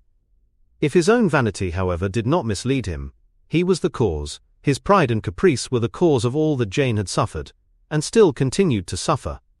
He had ruined for a while every hope of happiness for the most affectionate, generous heart in the world, and no one could say how lasting an evil he might have inflicted.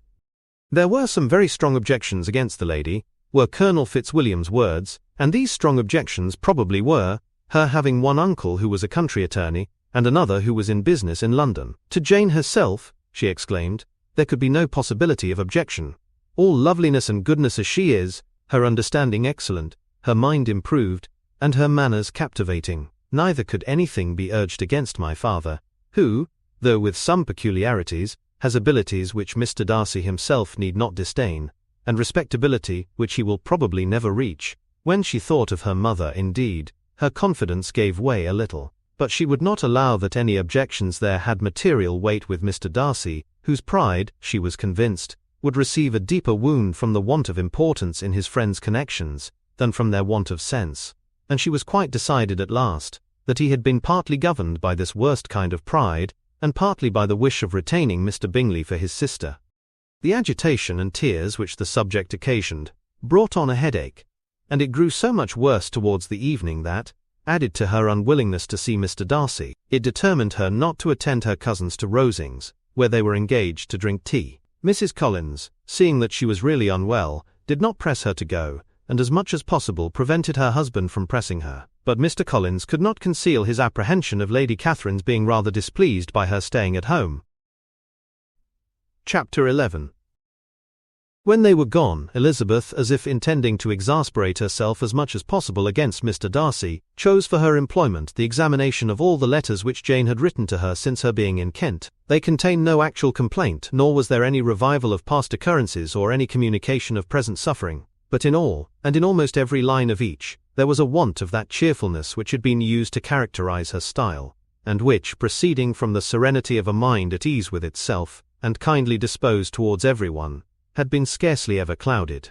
Elizabeth noticed every sentence conveying the idea of uneasiness, with an attention which it had hardly received on the first perusal. Mr. Darcy's shameful boast of what misery he had been able to inflict, gave her a keener sense of her sister's sufferings. It was some consolation to think that his visit to Rosings was to end on the day after the next, and a still greater, that in less than a fortnight she should herself be with Jane again, and enabled to contribute to the recovery of her spirits, by all that affection could do.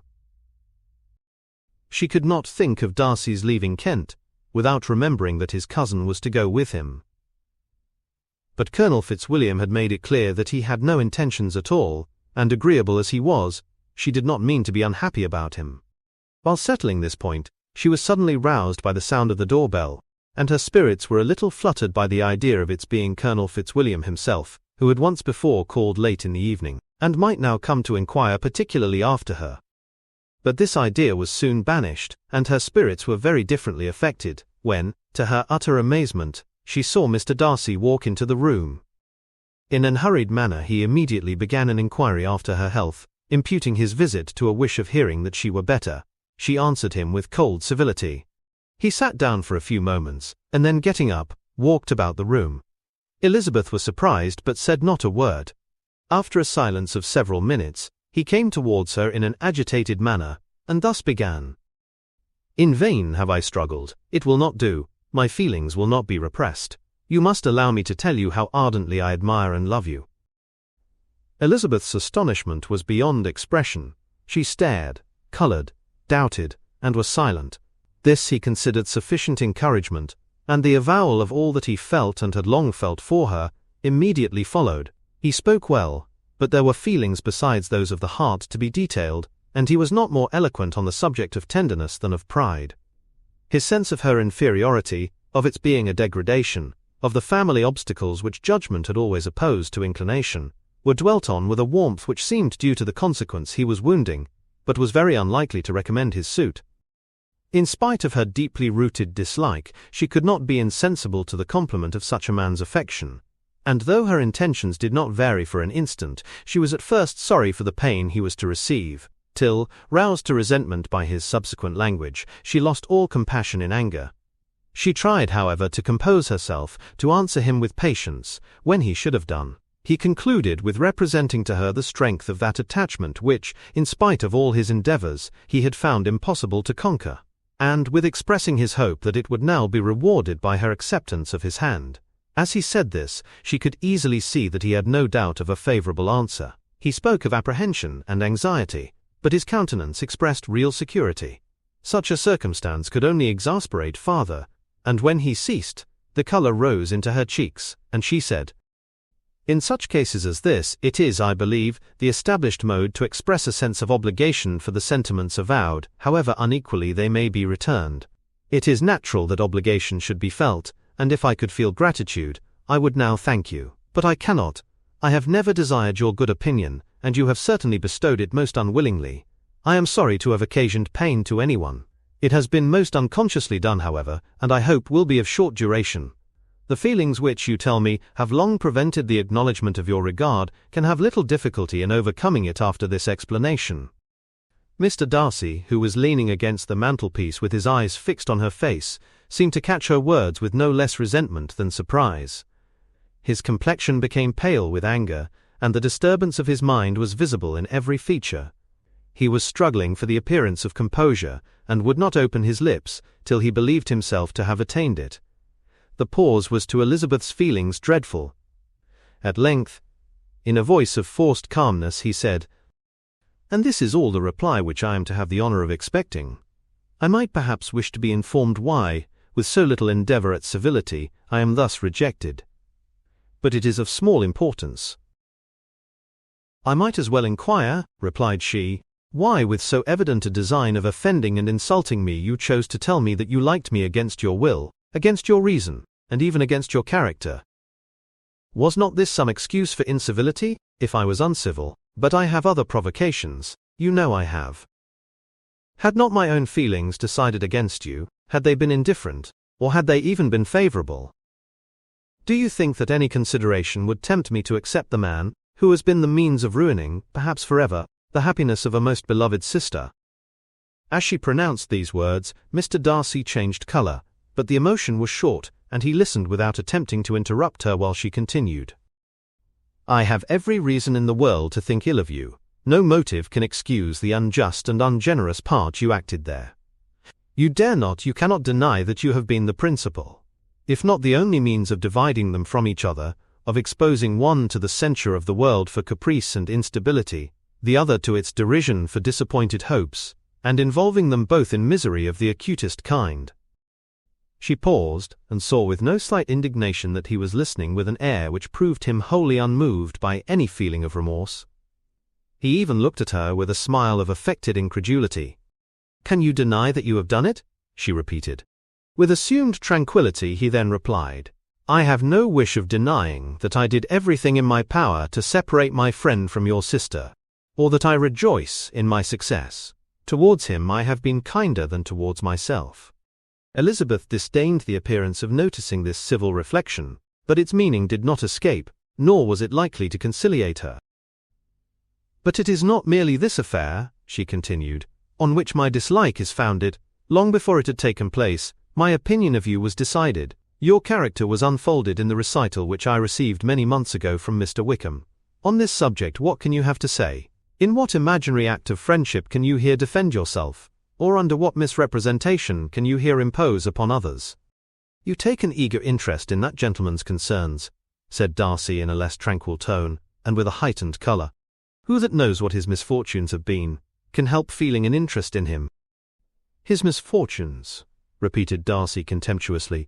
"Yes, his misfortunes have been great indeed." "And of your infliction," cried Elizabeth with energy. "You have reduced him to his present state of poverty, comparative poverty. You have withheld the advantages which you must know to have been designed for him. You have deprived the best years of his life of that independence which was no less his due than his desert. You have done all this, and yet you can treat the mention of his misfortunes with contempt and ridicule." "And this," cried Darcy as he walked with quick steps across the room, "is your opinion of me? This is the estimation in which you hold me? I thank you for explaining it so fully. My faults, according to this calculation, are heavy indeed.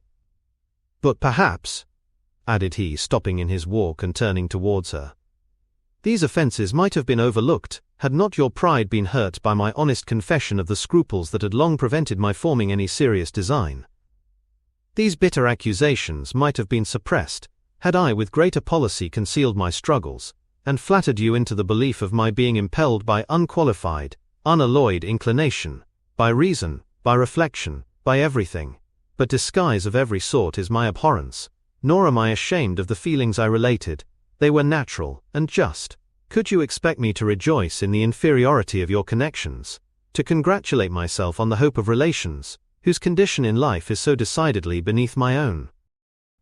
Elizabeth felt herself growing more angry every moment.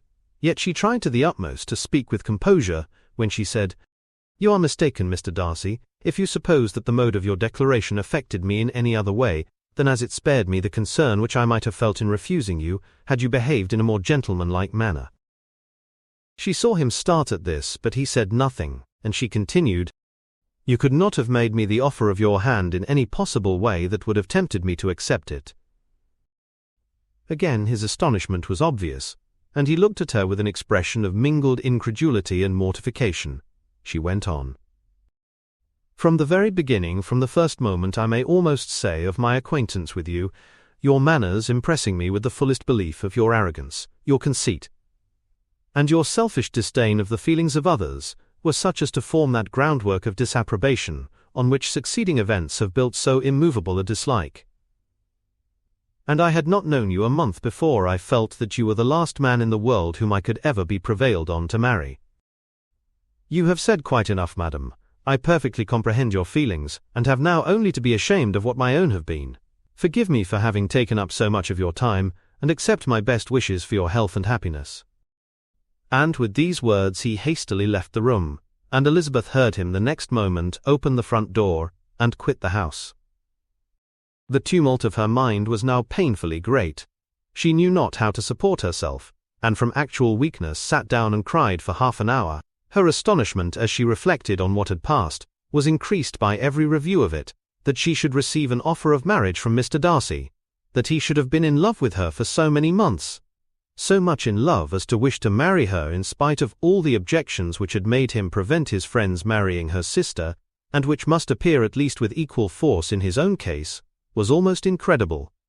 It was gratifying to have inspired unconsciously so strong an affection, but his pride, his abominable pride, his shameless avowal of what he had done with respect to Jane, his unpardonable assurance in acknowledging, though he could not justify it, and the unfeeling manner in which he had mentioned Mr. Wickham, his cruelty towards whom he had not attempted to deny, soon overcame the pity which the consideration of his attachment had for a moment excited. She continued in very agitating reflections till the sound of Lady Catherine's carriage made her feel how unequal she was to encounter Charlotte's observation, and hurried her away to her room. Chapter 12. Elizabeth awoke the next morning to the same thoughts and meditations which had at length closed her eyes. She could not yet recover from the surprise of what had happened.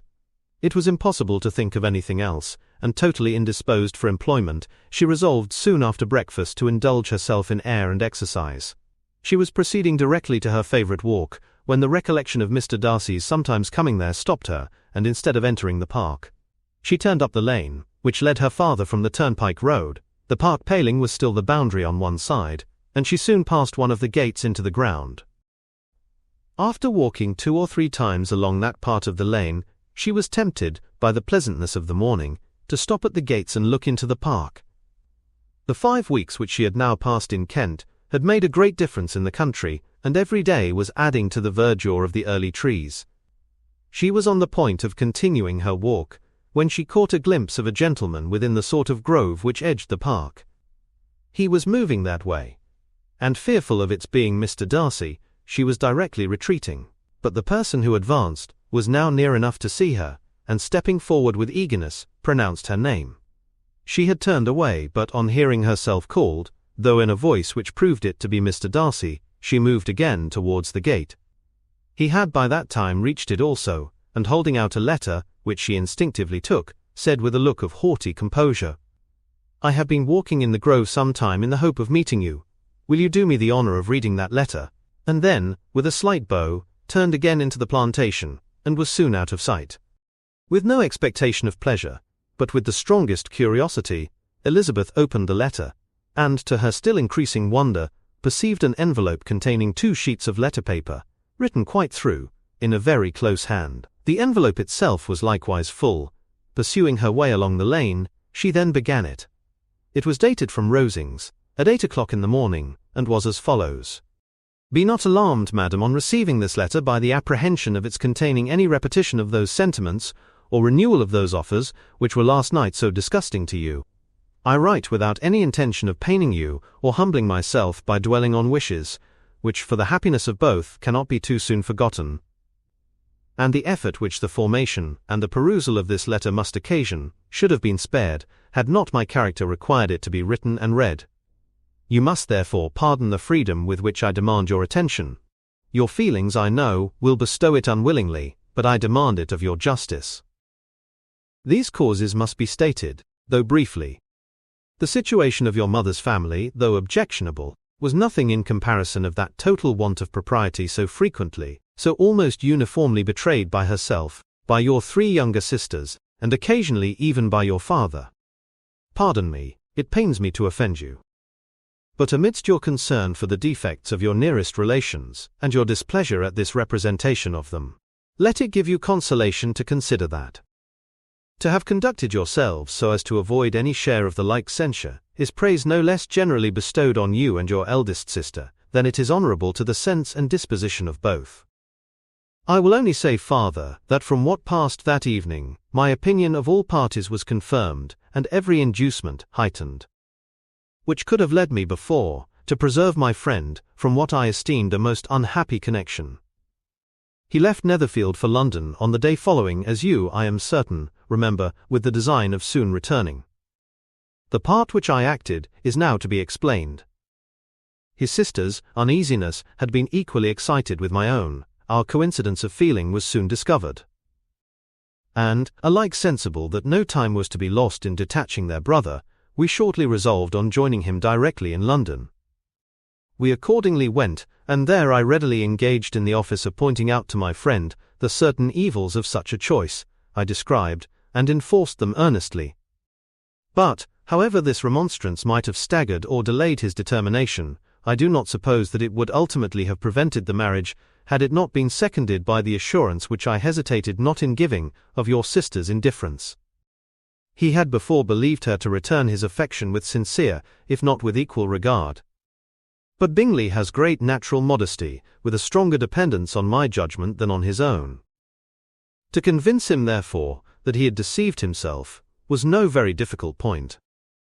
To persuade him against returning into Hertfordshire, when that conviction had been given, was scarcely the work of a moment. I cannot blame myself for having done this much. There is but one part of my conduct in the whole affair, on which I do not reflect with satisfaction. It is that I condescended to adopt the measures of art so far as to conceal from him your sister's being in town. I knew it myself, as it was known to Miss Bingley, but her brother is even yet ignorant of it. That they might have met without ill consequence is perhaps probable, but his regard did not appear to me enough extinguished for him to see her without some danger. Perhaps this concealment, this disguise, was beneath me. It is done, however, and it was done for the best. On this subject I have nothing more to say, no other apology to offer. If I have wounded your sister's feelings, it was unknowingly done, and though the motives which governed me may to you very naturally appear insufficient, I have not yet learnt to condemn them. With respect to that other more weighty accusation of having injured Mr. Wickham, I can only refute it by laying before you the whole of his connection with my family. Of what he has particularly accused me I am ignorant, but of the truth of what I shall relate, I can summon more than one witness of undoubted veracity.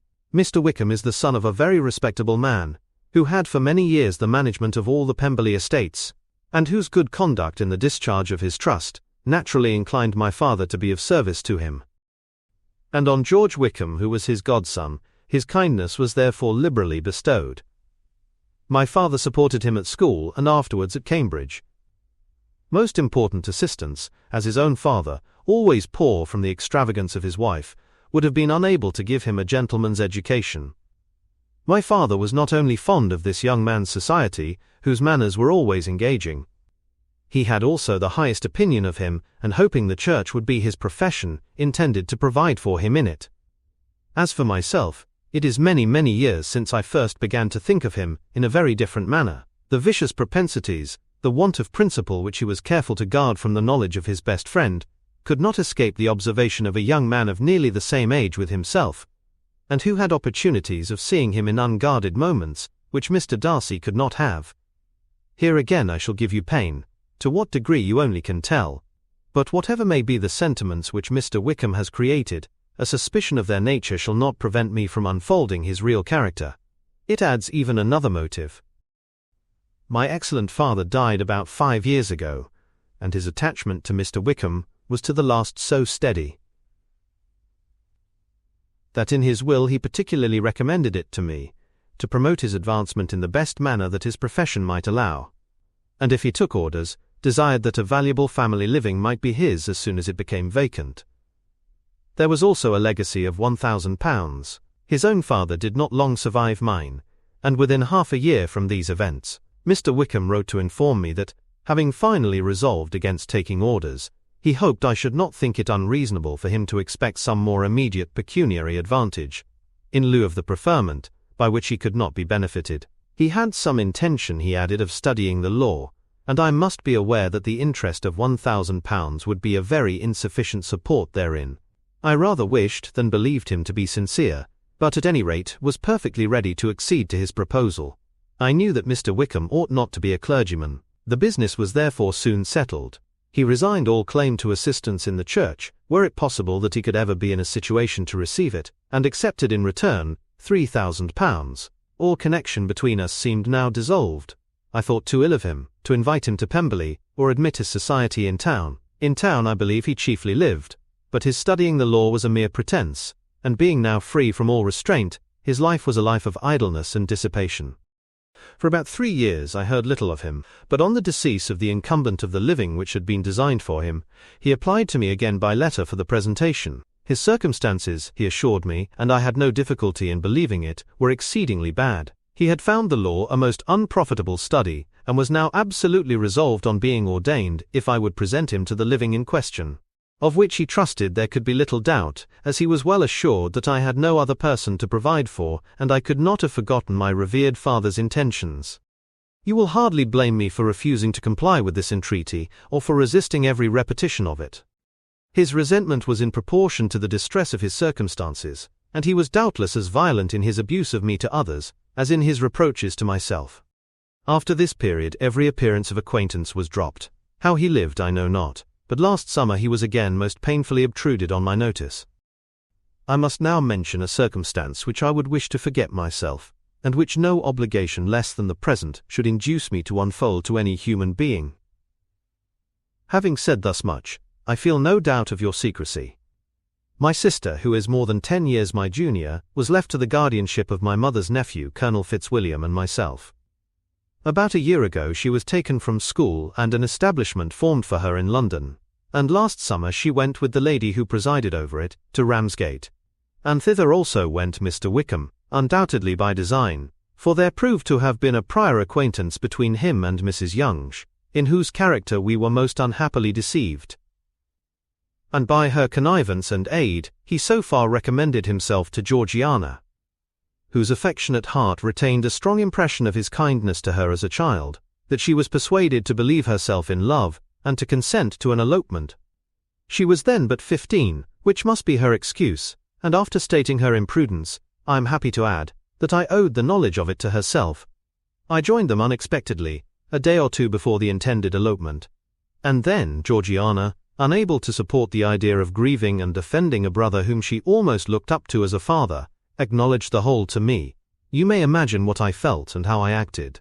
Regard for my sister's credit and feelings prevented any public exposure, but I wrote to Mr. Wickham, who left the place immediately, and Mrs. Young was of course removed from her charge. Mr. Wickham's chief object was unquestionably my sister's fortune, which is £30,000, but I cannot help supposing that the hope of revenging himself on me was a strong inducement. His revenge would have been complete indeed. This, madam, is a faithful narrative of every event in which we have been concerned together, and if you do not absolutely reject it as false, you will, I hope, acquit me henceforth of cruelty towards Mr. Wickham. I know not in what manner, under what form of falsehood he has imposed on you, but his success is not perhaps to be wondered at, ignorant as you previously were of everything concerning either. Detection could not be in your power, and suspicion certainly not in your inclination. You may possibly wonder why all this was not told you last night, but I was not then master enough of myself to know what could or ought to be revealed. For the truth of everything here related, I can appeal more particularly to the testimony of Colonel Fitzwilliam, who from our near relationship and constant intimacy, and still more as one of the executors of my father's will, has been unavoidably acquainted with every particular of these transactions. If your abhorrence of me should make my assertions valueless, you cannot be prevented by the same cause from confiding in my cousin. And that there may be the possibility of consulting him, I shall endeavour to find some opportunity of putting this letter in your hands in the course of the morning. I will only add, God bless you. Fitzwilliam Darcy. Chapter 13. If Elizabeth, when Mr. Darcy gave her the letter, did not expect it to contain a renewal of his offers, she had formed no expectation at all of its contents. But such as they were, it may be well supposed how eagerly she went through them, and what a contrariety of emotion they excited. Her feelings as she read were scarcely to be defined. With amazement did she first understand that he believed any apology to be in his power, and steadfastly was she persuaded that he could have no explanation to give, which a just sense of shame would not conceal. With a strong prejudice against everything he might say, she began his account of what had happened at Netherfield. She read, with an eagerness which hardly left her power of comprehension, and from impatience of knowing what the next sentence might bring, was incapable of attending to the sense of the one before her eyes. His belief of her sister's insensibility, she instantly resolved to be false, and his account of the real, the worst objections to the match, made her too angry to have any wish of doing him justice. He expressed no regret for what he had done which satisfied her. His style was not penitent, but haughty. It was all pride and insolence. But when this subject was succeeded by his account of Mr. Wickham, when she read with somewhat clearer attention a relation of events which, if true, must overthrow every cherished opinion of his worth, and which bore so alarming an affinity to his own history of himself, her feelings were yet more acutely painful, and more difficult of definition. Astonishment, apprehension, and even horror oppressed her. She wished to discredit it entirely, repeatedly exclaiming, "This must be false, this cannot be, this must be the grossest falsehood." And when she had gone through the whole letter, though scarcely knowing anything of the last page or two, put it hastily away, protesting that she would not regard it, that she would never look in it again. In this perturbed state of mind, with thoughts that could rest on nothing, she walked on. But it would not do. In half a minute the letter was unfolded again, and collecting herself as well as she could, she again began the mortifying perusal of all that related to Wickham, and commanded herself so far as to examine the meaning of every sentence. The account of his connection with the Pemberley family was exactly what he had related himself, and the kindness of the late Mr. Darcy, though she had not before known its extent, agreed equally well with his own words. So far, each recital confirmed the other. But when she came to the will, the difference was great. What Wickham had said of the living was fresh in her memory, and as she recalled his very words, it was impossible not to feel that there was gross duplicity on one side or the other, and for a few moments she flattered herself that her wishes did not err. But when she read, and re-read with the closest attention, the particulars immediately following of Wickham's resigning all pretensions to the living, of his receiving in lieu so considerable a sum as £3,000, again was she forced to hesitate. She put down the letter, weighed every circumstance with what she meant to be impartiality, deliberated on the probability of each statement, but with little success. On both sides it was only assertion. Again she read on. But every line proved more clearly that the affair, which she had believed it impossible that any contrivance could so represent, as to render Mr. Darcy's conduct in it less than infamous, was capable of a turn which must make him entirely blameless throughout the whole. The extravagance and general profligacy which he scrupled not to lay to Mr. Wickham's charge exceedingly shocked her, the more so, as she could bring no proof of its injustice. She had never heard of him before his entrance into the shire militia, in which he had engaged at the persuasion of the young man, who on meeting him accidentally in town, had there renewed a slight acquaintance. Of his former way of life, nothing had been known in Hertfordshire but what he told himself. As to his real character, had information been in her power, she had never felt a wish of inquiring. His countenance, voice and manner had established him at once in the possession of every virtue. She tried to recollect some instance of goodness, some distinguished trait of integrity or benevolence that might rescue him from the attacks of Mr. Darcy, or at least, by the predominance of virtue, atone for those casual errors, under which she would endeavour to class what Mr. Darcy had described as the idleness and vice of many years' continuance. But no such recollection befriended her. She could see him instantly before her, in every charm of air and address, but she could remember no more substantial good than the general approbation of the neighborhood, and the regard which his social powers had gained him in the mess. After pausing on this point a considerable while, she once more continued to read. But alas, the story which followed of his designs on Miss Darcy received some confirmation from what had passed between Colonel Fitzwilliam and herself only the morning before, and at last she was referred for the truth of every particular to Colonel Fitzwilliam himself, from whom she had previously received the information of his near concern in all his cousin's affairs, and whose character she had no reason to question. At one time she had almost resolved on applying to him, but the idea was checked by the awkwardness of the application, and at length, wholly banished by the conviction that Mr. Darcy would never have hazarded such a proposal, if he had not been well assured of his cousin's corroboration. She perfectly remembered everything that had passed in conversation between Wickham and herself in their first evening at Mr. Phillips's. Many of his expressions were still fresh in her memory. She was now struck with the impropriety of such communications to a stranger, and wondered it had escaped her before. She saw the indelicacy of putting himself forward as he had done, and the inconsistency of his professions with his conduct. She remembered that he had boasted of having no fear of seeing Mr. Darcy, that Mr. Darcy might leave the country, but that he should stand his ground. Yet he had avoided the Netherfield ball the very next week. She remembered also that, till the Netherfield family had quitted the country, he had told his story to no one but herself, but that after their removal, it had been everywhere discussed, that he had then no reserves, no scruples in sinking Mr. Darcy's character, though he had assured her that respect for the father would always prevent his exposing the son. How differently did everything now appear in which he was concerned.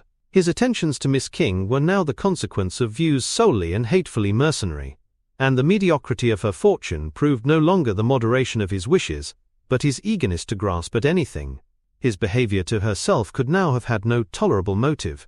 He had either been deceived with regard to her fortune, or had been gratifying his vanity by encouraging the preference which she believed she had most incautiously shown. Every lingering struggle in his favor grew fainter and fainter, and in farther justification of Mr. Darcy, she could not but allow that Mr. Bingley, when questioned by Jane, had long ago asserted his blamelessness in the affair. That proud and repulsive as were his manners, she had never in the whole course of their acquaintance, an acquaintance which had latterly brought them much together, and given her a sort of intimacy with his ways, seen anything that betrayed him to be unprincipled or unjust, anything that spoke him of irreligious or immoral habits, that among his own connections he was esteemed and valued, that even Wickham had allowed him merit as a brother, and that she had often heard him speak so affectionately of his sister as to prove him capable of some amiable feeling, that had his actions been what Wickham represented them, so gross a violation of everything right could hardly have been concealed from the world, and that friendship between a person capable of it and such an amiable man as Mr. Bingley was incomprehensible. She grew absolutely ashamed of herself. Of neither Darcy nor Wickham could she think, without feeling that she had been blind, partial, prejudiced, absurd. "How despicably have I acted," she cried. "I who have prided myself on my discernment, I who have valued myself on my abilities, who have often disdained the generous candor of my sister, and gratified my vanity in useless or blamable distrust. How humiliating is this discovery, yet how just a humiliation! Had I been in love, I could not have been more wretchedly blind. But vanity, not love, has been my folly, pleased with the preference of one and offended by the neglect of the other, on the very beginning of our acquaintance. I have courted prepossession and ignorance and driven reason away, where either were concerned. Till this moment I never knew myself."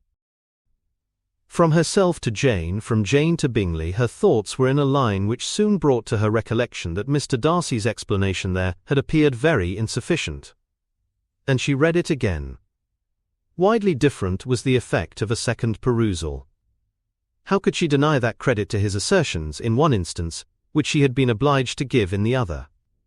He declared himself to have been totally unsuspicious of her sister's attachment, and she could not help remembering what Charlotte's opinion had always been. Neither could she deny the justice of his description of Jane. She felt that Jane's feelings, though fervent, were little displayed, and that there was a constant complacency in her air and manner, not often united with great sensibility.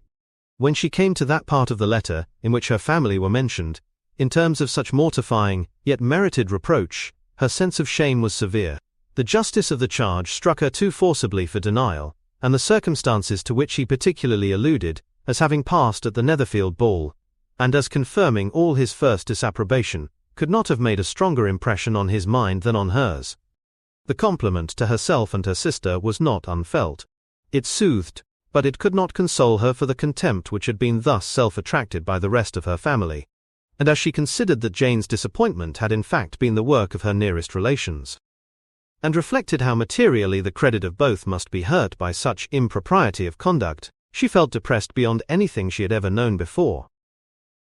After wandering along the lane for 2 hours, giving way to every variety of thought, reconsidering events, determining probabilities, and reconciling herself as well as she could to a change so sudden and so important, fatigue, and a recollection of her long absence, made her at length return home.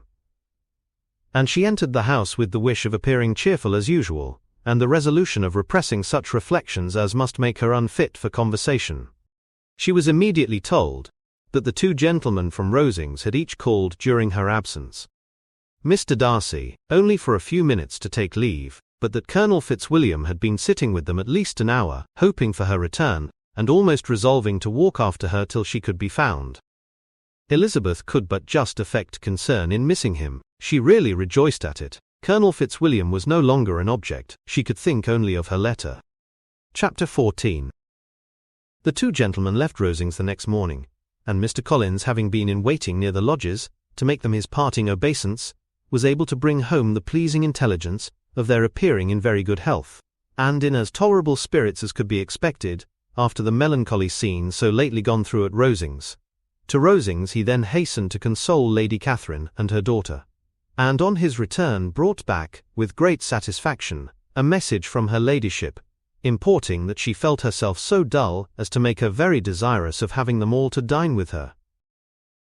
Elizabeth could not see Lady Catherine without recollecting that had she chosen it, she might by this time have been presented to her as her future niece, nor could she think, without a smile, of what her ladyship's indignation would have been.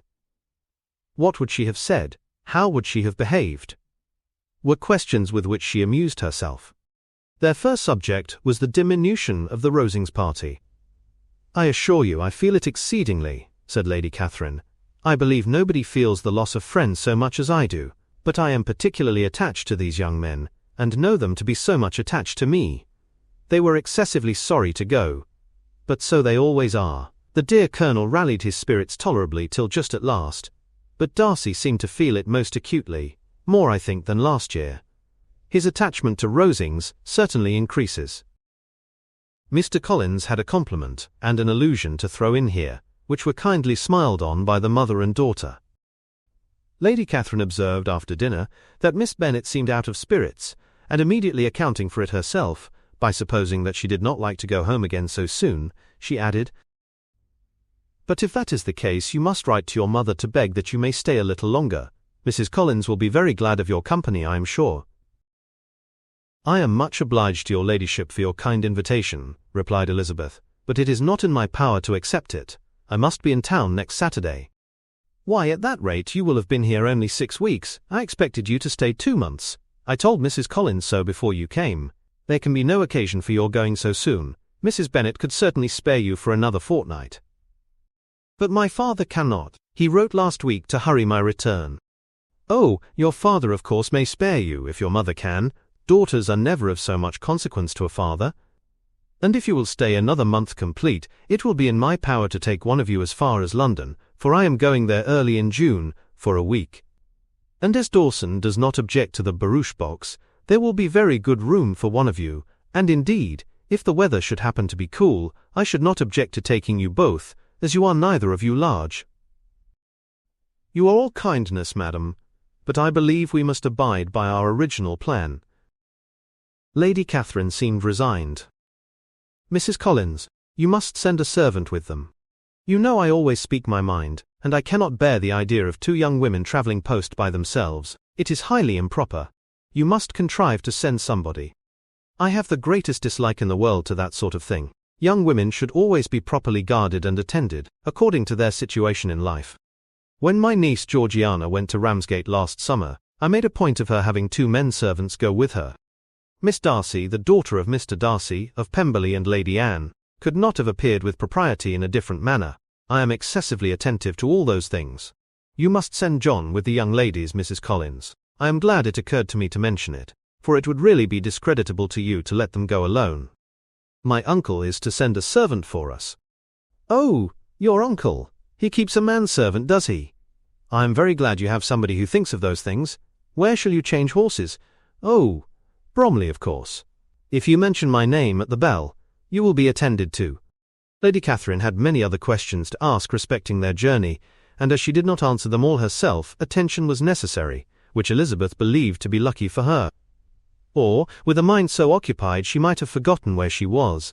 Reflection must be reserved for solitary hours. Whenever she was alone, she gave way to it as the greatest relief.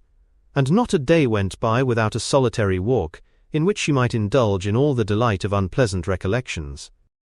Mr. Darcy's letter she was in a fair way of soon knowing by heart. She studied every sentence, and her feelings towards its writer were at times widely different. When she remembered the style of his address, she was still full of indignation, but when she considered how unjustly she had condemned and upbraided him, her anger was turned against herself, and his disappointed feelings became the object of compassion. His attachment excited gratitude, his general character respect, but she could not approve him, nor could she for a moment repent her refusal, or feel the slightest inclination ever to see him again. In her own past behavior there was a constant source of vexation and regret, and in the unhappy defects of her family a subject of yet heavier chagrin. They were hopeless of remedy. Her father, contented with laughing at them, would never exert himself to restrain the wild giddiness of his youngest daughters, and her mother, with manners so far from right herself, was entirely insensible of the evil. Elizabeth had frequently united with Jane in an endeavour to check the imprudence of Catherine and Lydia, but while they were supported by their mother's indulgence, what chance could there be of improvement? Catherine, weak-spirited, irritable, and completely under Lydia's guidance, had been always affronted by their advice, and Lydia, self-willed and careless, would scarcely give them a hearing. They were ignorant, idle, and vain. While there was an officer in Meryton, they would flirt with him, and while Meryton was within a walk of Longbourn, they would be going there forever. Anxiety on Jane's behalf was another prevailing concern, and Mr. Darcy's explanation, by restoring Bingley to all her former good opinion, heightened the sense of what Jane had lost. His affection was proved to have been sincere, and his conduct cleared of all blame, unless any could attach to the implicitness of his confidence in his friend. How grievous then was the thought that, of a situation so desirable in every respect, so replete with advantage, so promising for happiness, Jane had been deprived, by the folly and indecorum of her own family. When to these recollections was added the development of Wickham's character, it may be easily believed that the happy spirits which had seldom been depressed before, were now so much affected as to make it almost impossible for her to appear tolerably cheerful. Their engagements at Rosings were as frequent during the last week of her stay as they had been at first. The very last evening was spent there, and her ladyship again inquired minutely into the particulars of their journey, gave them directions as to the best method of packing, and was so urgent on the necessity of placing gowns in the only right way, that Maria thought herself obliged, on her return, to undo all the work of the morning, and pack her trunk afresh. When they parted, Lady Catherine, with great condescension, wished them a good journey, and invited them to come to Hunsford again next year. And Miss de Bourgh exerted herself so far as to curtsy, and hold out her hand to both. Chapter 15. On Saturday morning, Elizabeth and Mr. Collins met for breakfast a few minutes before the others appeared, and he took the opportunity of paying the parting civilities which he deemed indispensably necessary. "I know not, Miss Elizabeth," said he, "whether Mrs. Collins has yet expressed her sense of your kindness in coming to us, but I am very certain you will not leave the house without receiving her thanks for it. The favour of your company has been much felt, I assure you. We know how little there is to tempt anyone to our humble abode. Our plain manner of living, our small rooms and few domestics, and the little we see of the world, must make Hunsford extremely dull to a young lady like yourself. But I hope you will believe us grateful for the condescension, and that we have done everything in our power to prevent your spending your time unpleasantly." Elizabeth was eager with her thanks and assurances of happiness. She had spent 6 weeks with great enjoyment, and the pleasure of being with Charlotte, and the kind attentions she had received, must make her feel the obliged. Mr. Collins was gratified, and with a more smiling solemnity replied, "It gives me the greatest pleasure to hear that you have passed your time not disagreeably. We have certainly done our best, and most fortunately having it in our power to introduce you to very superior society, and from our connection with Rosings, the frequent means of varying the humble home scene, I think we may flatter ourselves that your Hunsford visit cannot have been entirely irksome. Our situation with regard to Lady Catherine's family is indeed the sort of extraordinary advantage and blessing which few can boast. You see on what a footing we are. You see how continually we are engaged there. In truth, I must acknowledge that, with all the disadvantages of this humble parsonage, I should not think anyone abiding in it an object of compassion, while they are sharers of our intimacy at Rosings. Words were insufficient for the elevation of his feelings, and he was obliged to walk about the room, while Elizabeth tried to unite civility and truth in a few short sentences. You may, in fact, carry a very favourable report of us into Hertfordshire, my dear cousin. I flatter myself at least that you will be able to do so. Lady Catherine's great attentions to Mrs. Collins you have been a daily witness of, and altogether I trust it does not appear that your friend has drawn an unfortunate, but on this point it will be as well to be silent. Only let me assure you, my dear Miss Elizabeth, that I can from my heart most cordially wish you equal felicity in marriage. My dear Charlotte and I have but one mind and one way of thinking. There is in everything a most remarkable resemblance of character and ideas between us. We seem to have been designed for each other. Elizabeth could safely say that it was a great happiness where that was the case, and with equal sincerity could add that she firmly believed and rejoiced in his domestic comforts. She was not sorry, however, to have the recital of them interrupted by the entrance of the lady from whom they sprung. Poor Charlotte! It was melancholy to leave her to such society, but she had chosen it with her eyes open, and though evidently regretting that her visitors were to go, she did not seem to ask for compassion. Her home and her housekeeping, her parish and her poultry, and all their dependent concerns, had not yet lost their charms. At length the chaise arrived, the trunks were fastened on, the parcels placed within, and it was pronounced to be ready. After an affectionate parting between the friends, Elizabeth was attended to the carriage by Mr. Collins, and as they walked down the garden, he was commissioning her with his best respects to all her family, not forgetting his thanks for the kindness he had received at Longbourn in the winter, and his compliments to Mr. and Mrs. Gardiner, though unknown. He then handed her in, Maria followed, and the door was on the point of being closed, when he suddenly reminded them, with some consternation, that they had hitherto forgotten to leave any message for the ladies of Rosings. But, he added, you will of course wish to have your humble respects delivered to them, with your grateful thanks for their kindness to you while you have been here. Elizabeth made no objection. The door was then allowed to be shut, and the carriage drove off. Good gracious, cried Maria, after a few minutes' silence, it seems but a day or two since we first came, and yet how many things have happened. A great many indeed, said her companion with a sigh. We have dined 9 times at Rosings, besides drinking tea there twice.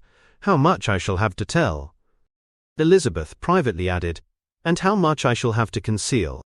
Their journey was performed without much conversation, or any alarm, and within 4 hours of their leaving Hunsford, they reached Mr. Gardiner's house, where they were to remain a few days. Jane looked well, and Elizabeth had little opportunity of studying her spirits amidst the various engagements which the kindness of her aunt had reserved for them. But Jane was to go home with her, and at Longbourn there would be leisure enough for observation. It was not without an effort meanwhile that she could wait even for Longbourn, before she told her sister of Mr. Darcy's proposals, to know that she had the power of revealing what would so exceedingly astonish Jane, and must at the same time so highly gratify whatever of her own vanity she had not yet been able to reason away, was such a temptation to openness as nothing could have conquered. But the state of indecision in which she remained, as to the extent of what she should communicate, and her fear, if she once entered on the subject, of being hurried into repeating something of Bingley, which might only grieve her sister farther. Chapter 16. It was the 2nd week in May, in which the 3 young ladies set out together from Gracechurch Street for the town in Hertfordshire. And, as they drew near the appointed inn where Mr. Bennet's carriage was to meet them, they quickly perceived, in token of the coachman's punctuality, both Kitty and Lydia looking out of a dining-room upstairs. These 2 girls had been above an hour in the place, happily employed in visiting an opposite milliner, watching the sentinel on guard, and dressing a salad and cucumber. After welcoming their sisters, they triumphantly displayed a table set out with such cold meat as an inn larder usually affords, exclaiming, "Is not this nice?" Is not this an agreeable surprise? And we mean to treat you all, added Lydia.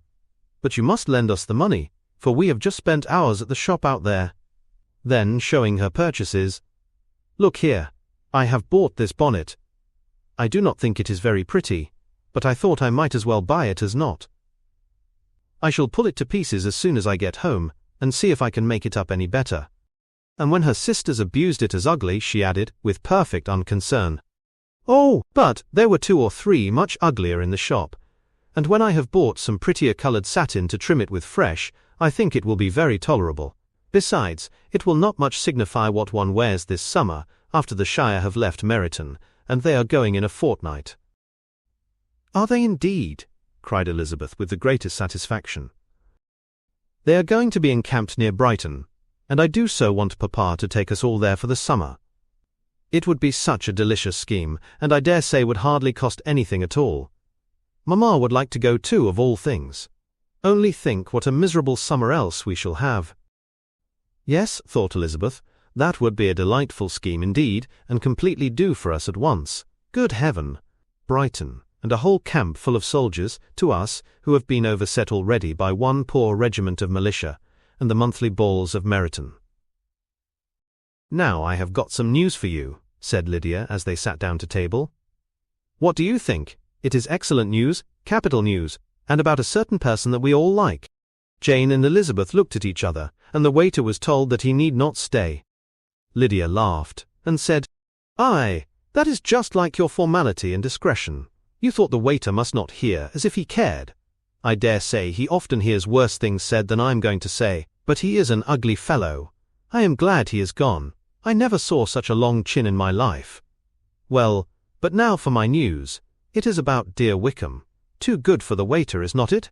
There is no danger of Wickham's marrying Mary King. There's for you. She is gone down to her uncle at Liverpool, gone to stay. Wickham is safe. And Mary King is safe, added Elizabeth, safe from a connection imprudent as to fortune. She is a great fool for going away if she liked him. But I hope there is no strong attachment on either side, said Jane. I am sure there is not on his. I will answer for it he never cared 3 straws about her. Who could about such a nasty little freckled thing? Elizabeth was shocked to think that, however incapable of such coarseness of expression herself, the coarseness of the sentiment was little other than her own breast had formerly harboured and fancied liberal. As soon as all had ate, and the elder ones paid, the carriage was ordered, and after some contrivance, the whole party, with all their boxes, work-bags and parcels, and the unwelcome addition of Kitty's and Lydia's purchases, were seated in it. How nicely we are crammed in, cried Lydia. I am glad I bought my bonnet, if it is only for the fun of having another bandbox. Well, now let us be quite comfortable and snug, and talk and laugh all the way home. And in the first place, let us hear what has happened to you all, since you went away. Have you seen any pleasant men? Have you had any flirting? I was in great hopes that one of you would have got a husband before you came back. Jane will be quite an old maid soon, I declare. She is almost 23. Lord, how ashamed I should be of not being married before 23. My Aunt Phillips wants you so to get husbands you can't think. She says Lizzie had better have taken Mr. Collins, but I do not think there would have been any fun in it. Lord, how I should like to be married before any of you. And then I would chaperone you about to all the balls. Dear me, we had such a good piece of fun the other day at Colonel Forster's. Kitty and me were to spend the day there, and Mrs. Forster promised to have a little dance in the evening. By the by, Mrs. Forster and me are such friends, and so she asked the 2 Harringtons to come, but Harriet was ill, and so Pen was forced to come by herself.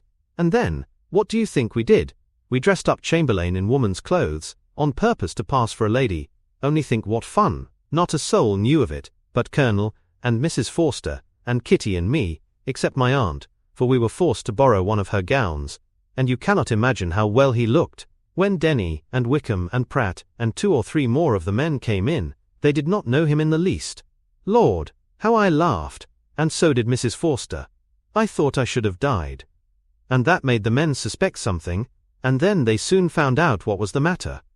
With such kind of histories of their parties and good jokes, did Lydia, assisted by Kitty's hints and additions, endeavour to amuse her companions all the way to Longbourn. Elizabeth listened as little as she could, but there was no escaping the frequent mention of Wickham's name. Their reception at home was most kind.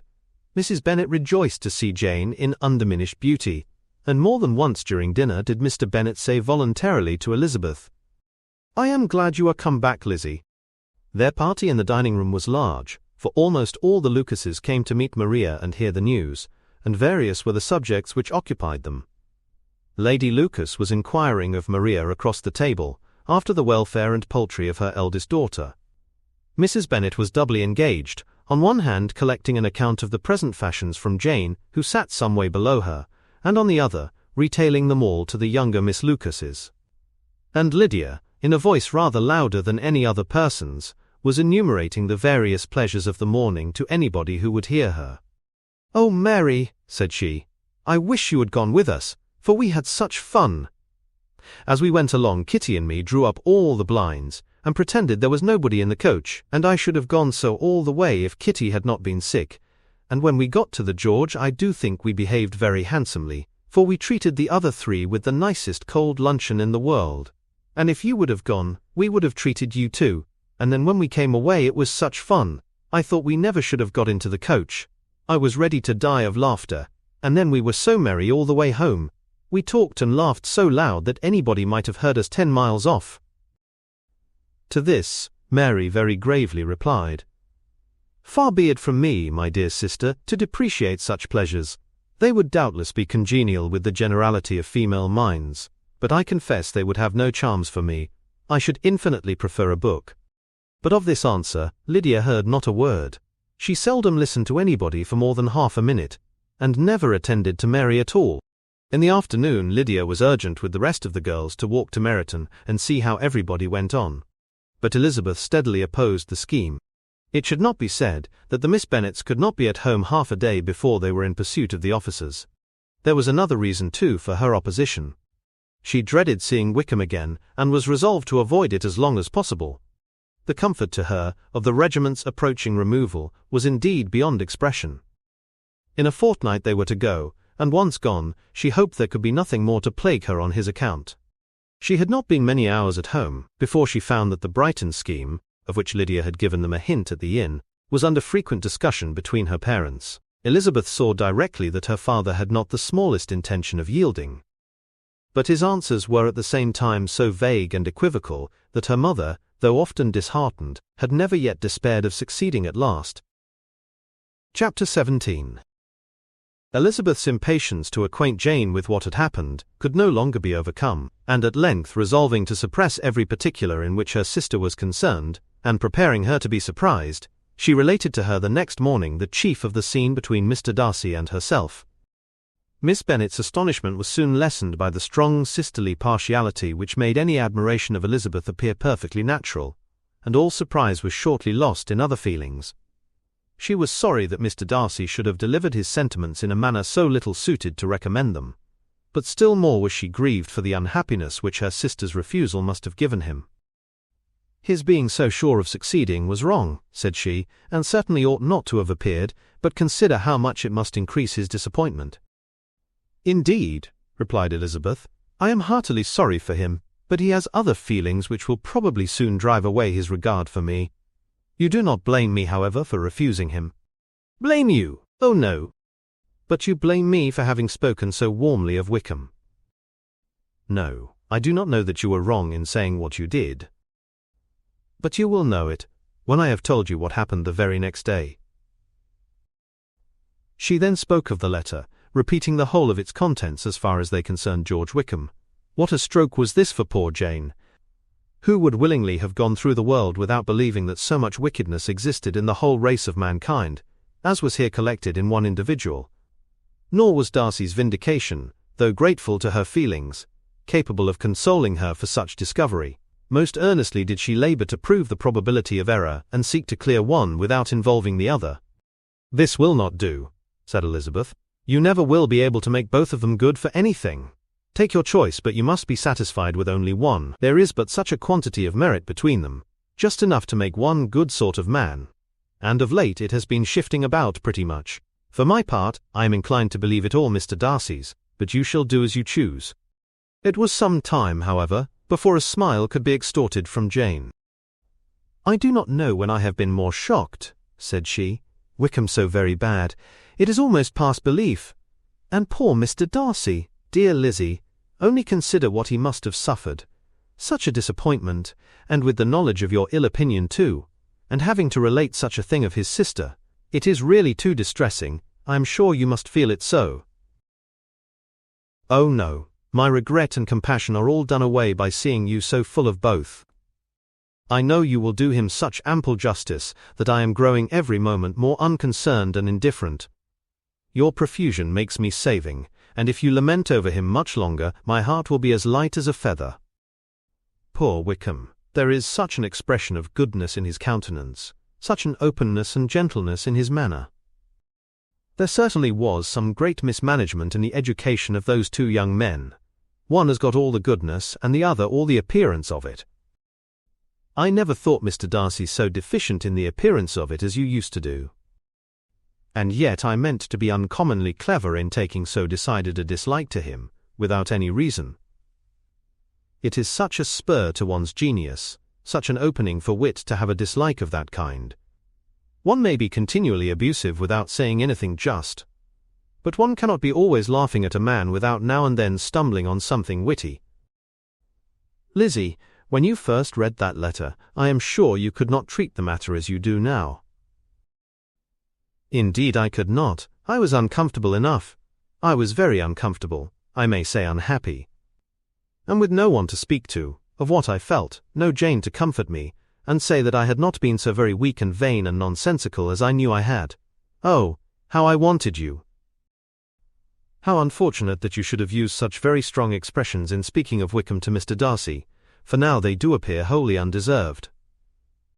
"Certainly.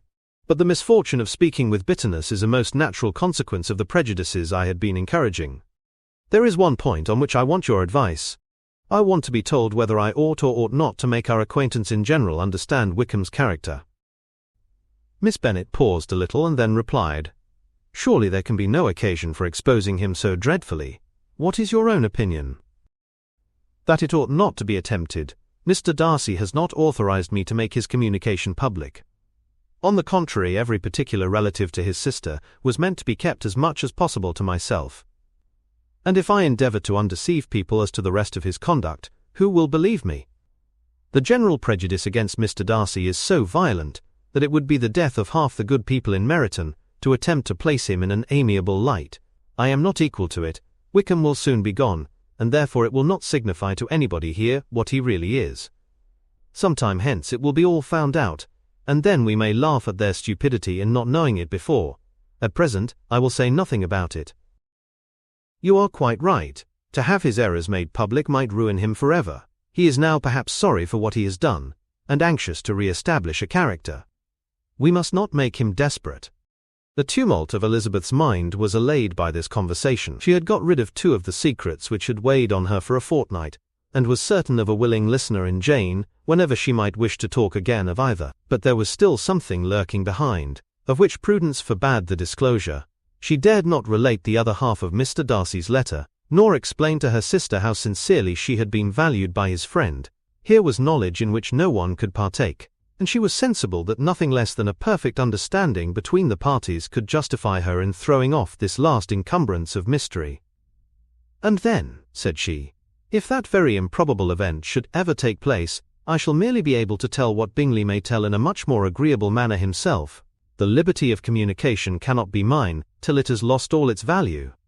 She was now, on being settled at home, at leisure to observe the real state of her sister's spirits. Jane was not happy.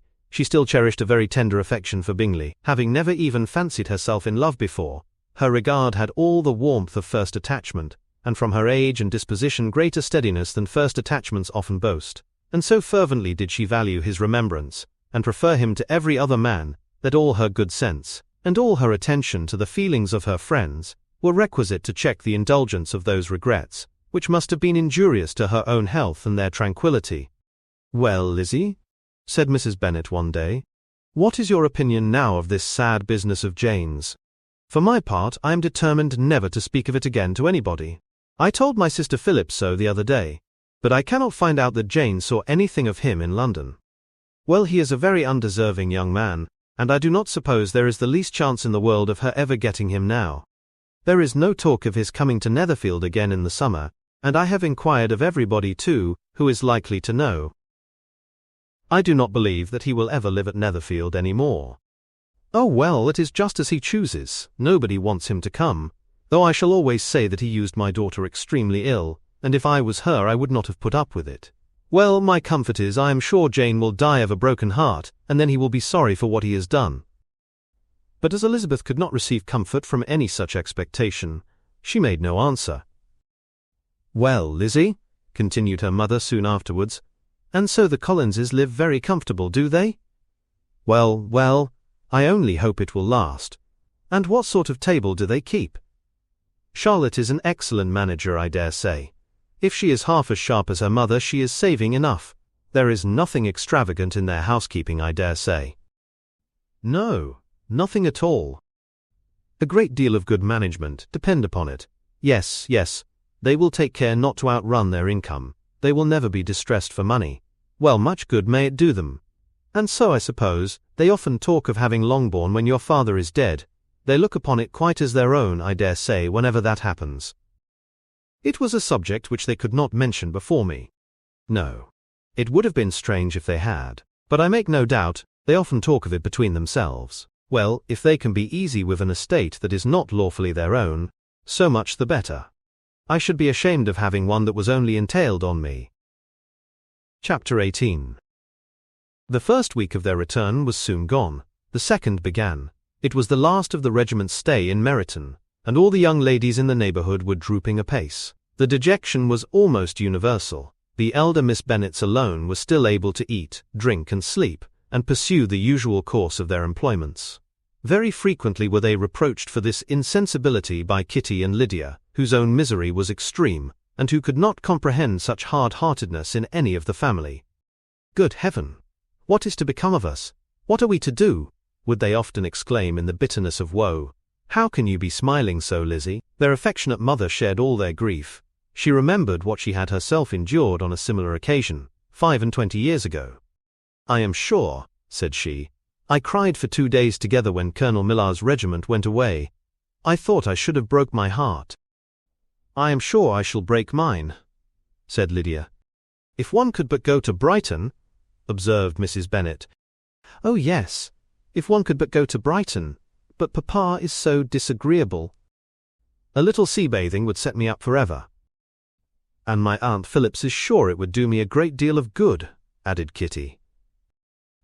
Such were the kind of lamentations resounding perpetually through Longbourn House. Elizabeth tried to be diverted by them, but all sense of pleasure was lost in shame. She felt anew the justice of Mr. Darcy's objections, and never had she before been so much disposed to pardon his interference in the views of his friend.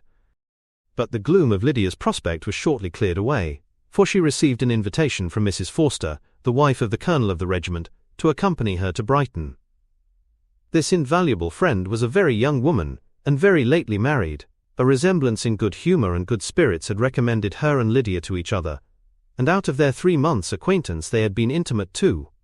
The rapture of Lydia on this occasion, her adoration of Mrs. Forster, the delight of Mrs. Bennet, and the mortification of Kitty, are scarcely to be described. Wholly inattentive to her sister's feelings, Lydia flew about the house in restless ecstasy, calling for everyone's congratulations, and laughing and talking with more violence than ever, whilst the luckless Kitty continued in the parlour, repining at her fate in terms as unreasonable as her accent was peevish. I cannot see why Mrs. Forster should not ask me as well as Lydia, said she, though I am not her particular friend. I have just as much right to be asked as she has, and more too, for I am 2 years older. In vain did Elizabeth attempt to make her reasonable, and Jane to make her resigned. As for Elizabeth herself, this invitation was so far from exciting in her the same feelings as in her mother and Lydia, that she considered it as the death warrant of all possibility of common sense for the latter, and detestable as such a step must make her were it known, she could not help secretly advising her father not to let her go. She represented to him all the improprieties of Lydia's general behaviour, the little advantage she could derive from the friendship of such a woman as Mrs. Forster, and the probability of her being yet more imprudent with such a companion at Brighton, where the temptations must be greater than at home. He heard her attentively and then said, "Lydia will never be easy till she has exposed herself in some public place or other, and we can never expect her to do it with so little expense or inconvenience to her family as under the present circumstances.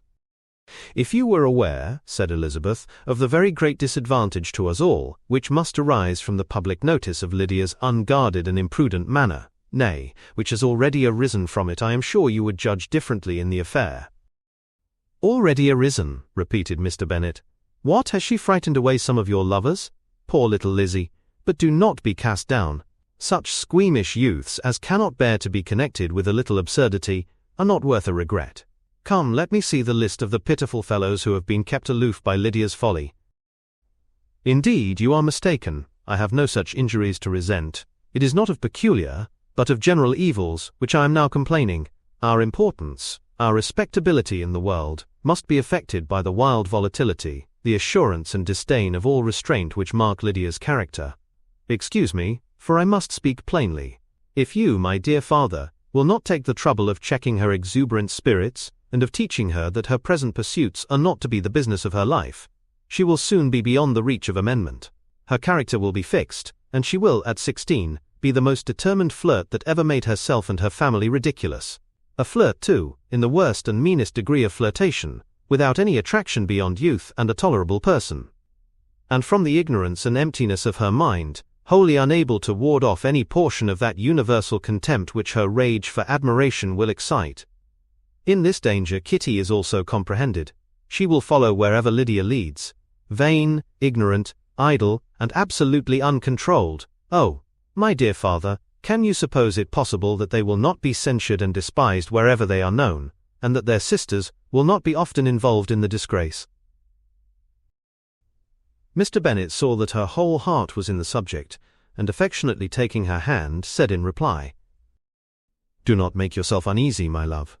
Whenever you and Jane are known, you must be respected and valued, and you will not appear to less advantage for having a couple of, or I may say 3 very silly sisters. We shall have no peace at Longbourn if Lydia does not go to Brighton. Let her go then.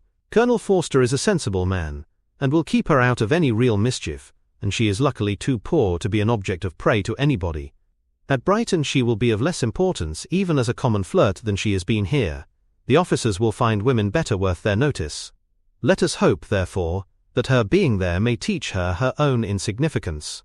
At any rate, she cannot grow many degrees worse, without authorizing us to lock her up for the rest of her life." With this answer Elizabeth was forced to be content, but her own opinion continued the same, and she left him disappointed and sorry. It was not in her nature, however, to increase her vexations by dwelling on them. She was confident of having performed her duty, and to fret over unavoidable evils, or augment them by anxiety, was no part of her disposition. Had Lydia and her mother known the substance of her conference with her father, their indignation would hardly have found expression in their united volubility. In Lydia's imagination, a visit to Brighton comprised every possibility of earthly happiness. She saw with the creative eye of fancy the streets of that gay bathing-place covered with officers. She saw herself, the object of attention, to tens and to scores of them at present unknown. She saw all the glories of the camp. Its tents stretched forth in beauteous uniformity of lines, crowded with the young and the gay, and dazzling with scarlet. And to complete the view, she saw herself seated beneath a tent, tenderly flirting with at least 6 officers at once. Had she known that her sister sought to tear her from such prospects and such realities as these, what would have been her sensations? They could have been understood only by her mother, who might have felt nearly the same. Lydia's going to Brighton was all that consoled her for the melancholy conviction of her husband's never intending to go there himself. But they were entirely ignorant of what had passed, and their raptures continued with little intermission to the very day of Lydia's leaving home. Elizabeth was now to see Mr. Wickham for the last time. Having been frequently in company with him since her return, agitation was pretty well over, the agitations of former partiality entirely so. She had even learnt to detect, in the very gentleness which had first delighted her, an affectation and a sameness to disgust and weary. In his present behaviour to herself, moreover, she had a fresh source of displeasure. For the inclination he soon testified of renewing those attentions which had marked the early part of their acquaintance could only serve, after what had since passed, to provoke her. She lost all concern for him in finding herself thus selected as the object of such idle and frivolous gallantry, and while she steadily repressed it, could not but feel the reproof contained in his believing that however long, and for whatever cause, his attentions had been withdrawn, her vanity would be gratified, and her preference secured at any time by their renewal. On the very last day of the regiment's remaining in Meryton, he dined with others of the officers at Longbourn, and so little was Elizabeth disposed to part from him in good humour, that on his making some inquiry as to the manner in which her time had passed at Hunsford, she mentioned Colonel Fitzwilliam's and Mr. Darcy's having both spent 3 weeks at Rosings, and asked him if he were acquainted with the former. He looked surprised, displeased, alarmed, but with a moment's recollection and a returning smile replied that he had formerly seen him often, and after observing that he was a very gentlemanlike man, asked her how she had liked him. Her answer was warmly in his favour. With an air of indifference he soon afterwards added, "How long did you say that he was at Rosings?" "Nearly 3 weeks." "And you saw him frequently?" "Yes, almost every day." "His manners are very different from his cousin's." "Yes, very different, but I think Mr. Darcy improves on acquaintance." "Indeed!" cried Wickham with a look which did not escape her. "And pray may I ask?" But checking himself he added in a gayer tone, "Is it in address that he improves? Has he deigned to add aught of civility to his ordinary style? For I dare not hope," he continued in a lower and more serious tone, "that he is improved in essentials." "Oh no," said Elizabeth, "in essentials I believe he is very much what he ever was." While she spoke, Wickham looked as if scarcely knowing whether to rejoice over her words or to distrust their meaning. There was a something in her countenance which made him listen with an apprehensive and anxious attention, while she added, "When I said that he improved on acquaintance, I did not mean that either his mind or manners were in a state of improvement, but that from knowing him better, his disposition was better understood." Wickham's alarm now appeared in a heightened complexion and agitated look. For a few minutes he was silent, till, shaking off his embarrassment, he turned to her again and said in the gentlest of accents, "You, who so well know my feelings towards Mr. Darcy, will readily comprehend how sincerely I must rejoice that he is wise enough to assume even the appearance of what is right. His pride in that direction may be of service, if not to himself, to many others, for it must deter him from such foul misconduct as I have suffered by. I only fear that the sort of cautiousness, to which you, I imagine, have been alluding, is merely adopted on his visits to his aunt, of whose good opinion and judgment he stands much in awe.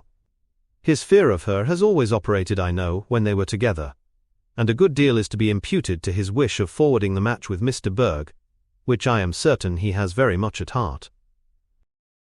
Elizabeth could not repress a smile at this, but she answered only by a slight inclination of the head. She saw that he wanted to engage her on the old subject of his grievances, and she was in no humour to indulge him. The rest of the evening passed with the appearance, on her side, of usual cheerfulness, but with no farther attempt to distinguish Elizabeth, and they parted at last with mutual civility, and possibly a mutual desire of never meeting again. When the party broke up, Lydia returned with Mrs. Forster to Meryton, from whence they were to set out early the next morning. The separation between her and her family was rather noisy than pathetic.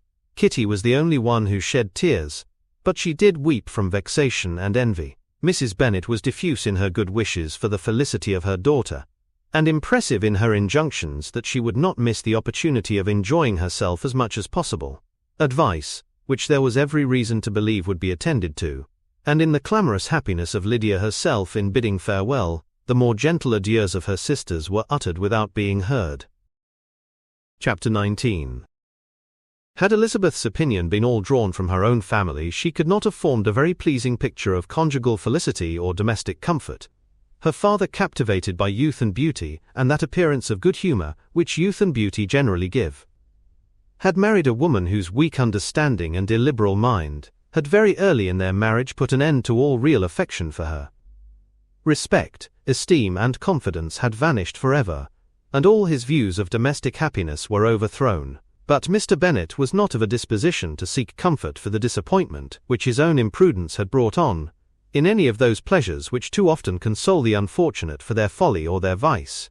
He was fond of the country and of books, and from these tastes had arisen his principal enjoyments. To his wife he was very little otherwise indebted than as her ignorance and folly had contributed to his amusement. This is not the sort of happiness which a man would in general wish to owe to his wife. But where other powers of entertainment are wanting, the true philosopher will derive benefit from such as are given. Elizabeth, however, had never been blind to the impropriety of her father's behavior as a husband. She had always seen it with pain. But respecting his abilities, and grateful for his affectionate treatment of herself, she endeavored to forget what she could not overlook, and to banish from her thoughts that continual breach of conjugal obligation and decorum which, in exposing his wife to the contempt of her own children, was so highly reprehensible. But she had never felt so strongly as now the disadvantages which must attend the children of so unsuitable a marriage, nor ever been so fully aware of the evils arising from so ill-judged a direction of talents. Talents which, rightly used, might at least have preserved the respectability of his daughters, even if incapable of enlarging the mind of his wife. When Elizabeth had rejoiced over Wickham's departure, she found little other cause for satisfaction in the loss of the regiment. Their parties abroad were less varied than before, and at home she had a mother and sister whose constant repinings at the dullness of everything around them threw a real gloom over their domestic circle. And though Kitty might in time regain her natural degree of sense, since the disturbers of her brain were removed, her other sister, from whose disposition greater evil might be apprehended, was likely to be hardened in all her folly and assurance by a situation of such double danger as a watering place and a camp. Upon the whole, therefore, she found what has been sometimes found before, that an event to which she had looked forward with impatient desire did not, in taking place, bring all the satisfaction she had promised herself. It was consequently necessary to name some other period for the commencement of actual felicity, to have some other point on which her wishes and hopes might be fixed, and by again enjoying the pleasure of anticipation, console herself for the present, and prepare for another disappointment. Her tour to the lakes was now the object of her happiest thoughts. It was her best consolation for all the uncomfortable hours which the discontentedness of her mother and Kitty made inevitable, and could she have included Jane in the scheme, every part of it would have been perfect. But it is fortunate, thought she, that I have something to wish for. Were the whole arrangement complete, my disappointment would be certain. But here, my carrying with me one ceaseless source of regret in my sister's absence, I may reasonably hope to have all my expectations of pleasure realized. A scheme of which every part promises delight can never be successful, and general disappointment is only warded off by the defense of some little peculiar vexation. When Lydia went away, she promised to write very often and very minutely to her mother and Kitty, but her letters were always long expected, and always very short. Those to her mother contained little else than that they were just returned from the library, where such and such officers had attended them, and where she had seen such beautiful ornaments as made her quite wild, that she had a new gown, or a new parasol, which she would have described more fully, but was obliged to leave off in a violent hurry, as Mrs. Forster called her, and they were going to the camp. And from her correspondence with her sister, there was still less to be learnt, for her letters to Kitty, though rather longer, were much too full of lines under the words to be made public. After the first fortnight or 3 weeks of her absence, health, good humour and cheerfulness began to reappear at Longbourn. Everything wore a happier aspect. The families who had been in town for the winter came back again, and summer finery and summer engagements arose. Mrs. Bennet was restored to her usual querulous serenity, and by the middle of June Kitty was so much recovered as to be able to enter Meryton without tears. An event of such happy promise as to make Elizabeth hope that by the following Christmas she might be so tolerably reasonable as not to mention an officer above once a day, unless by some cruel and malicious arrangement at the War Office another regiment should be quartered in Meryton. The time fixed for the beginning of their northern tour was now fast approaching, and a fortnight only was wanting of it, when a letter arrived from Mrs. Gardiner, which at once delayed its commencement and curtailed its extent. Mr. Gardiner would be prevented by business from setting out till a fortnight later in July, and must be in London again within a month. And as that left too short a period for them to go so far, and see so much as they had proposed, or at least to see it with the leisure and comfort they had built on, they were obliged to give up the lakes, and substitute a more contracted tour, and, according to the present plan, were to go no farther northward than Derbyshire, In that county, there was enough to be seen to occupy the chief of their 3 weeks, and to Mrs. Gardner it had a peculiarly strong attraction. The town where she had formerly passed some years of her life, and where they were now to spend a few days, was probably as great an object of her curiosity as all the celebrated beauties of Matlock, Chatsworth, Dovedale or the Peak. Elizabeth was excessively disappointed. She had set her heart on seeing the lakes, and still thought there might have been time enough. But it was her business to be satisfied, and certainly her temper to be happy, and all was soon right again. With the mention of Derbyshire, there were many ideas connected. It was impossible for her to see the word without thinking of Pemberley and its owner. "But surely," said she, "I may enter his county with impunity, and rob it of a few petrified spars without his perceiving me." The period of expectation was now doubled. 4 weeks were to pass away before her uncle and aunt's arrival. But they did pass away, and Mr. and Mrs. Gardner, with their 4 children, did at length appear at Longbourn. The children, 2 girls of 6 and 8 years old and 2 younger boys, were to be left under the particular care of their cousin Jane, who was the general favourite, and whose steady sense and sweetness of temper exactly adapted her for attending to them in every way, teaching them, playing with them, and loving them. The Gardners stayed only one night at Longbourn, and set off the next morning with Elizabeth in pursuit of novelty and amusement. One enjoyment was certain, that of suitableness as companions, a suitableness which comprehended health and temper to bear inconveniences, cheerfulness to enhance every pleasure, and affection and intelligence, which might supply it among themselves if there were disappointments abroad. It is not the object of this work to give a description of Derbyshire, nor of any of the remarkable places through which their route thither lay. Oxford, Blenheim, Warwick, Kenilworth, Birmingham, etc. are sufficiently known. A small part of Derbyshire is all the present concern. To the little town of Lambton, the scene of Mrs. Gardner's former residence, and where she had lately learned that some acquaintance still remained, they bent their steps, after having seen all the principal wonders of the country. And within 5 miles of Lambton, Elizabeth found from her aunt that Pemberley was situated. It was not in their direct road, nor more than a mile or 2 out of it. In talking over their route the evening before, Mrs. Gardner expressed an inclination to see the place again. Mr. Gardner declared his willingness, and Elizabeth was applied to for her approbation. "My love, should not you like to see a place of which you have heard so much?" said her aunt. "A place, too, with which so many of your acquaintance are connected. Wickham passed all his youth there, you know." Elizabeth was distressed. She felt that she had no business at Pemberley, and was obliged to assume a disinclination for seeing it. She must own that she was tired of great houses. After going over so many, she really had no pleasure in fine carpets or satin curtains. Mrs. Gardner abused her stupidity. "If it were merely a fine house, richly furnished," said she, "I should not care about it myself, but the grounds are delightful. They have some of the finest woods in the country." Elizabeth said no more, but her mind could not acquiesce. The possibility of meeting Mr. Darcy while viewing the place instantly occurred. It would be dreadful. She blushed at the very idea, and thought it would be better to speak openly to her aunt than to run such a risk. But against this there were objections, and she finally resolved that it could be the last resource if her private inquiries as to the absence of the family were unfavourably answered. Accordingly, when she retired at night, she asked the chambermaid whether Pemberley were not a very fine place, what was the name of its proprietor, and with no little alarm, whether the family were down for the summer. A most welcome negative followed the last question, and her alarms being now removed, she was at leisure to feel a great deal of curiosity to see the house herself, and when the subject was revived the next morning, and she was again applied to, could readily answer, and with a proper air of indifference, that she had not really any dislike to the scheme. To Pemberley, therefore, they were to go. End of Volume 2.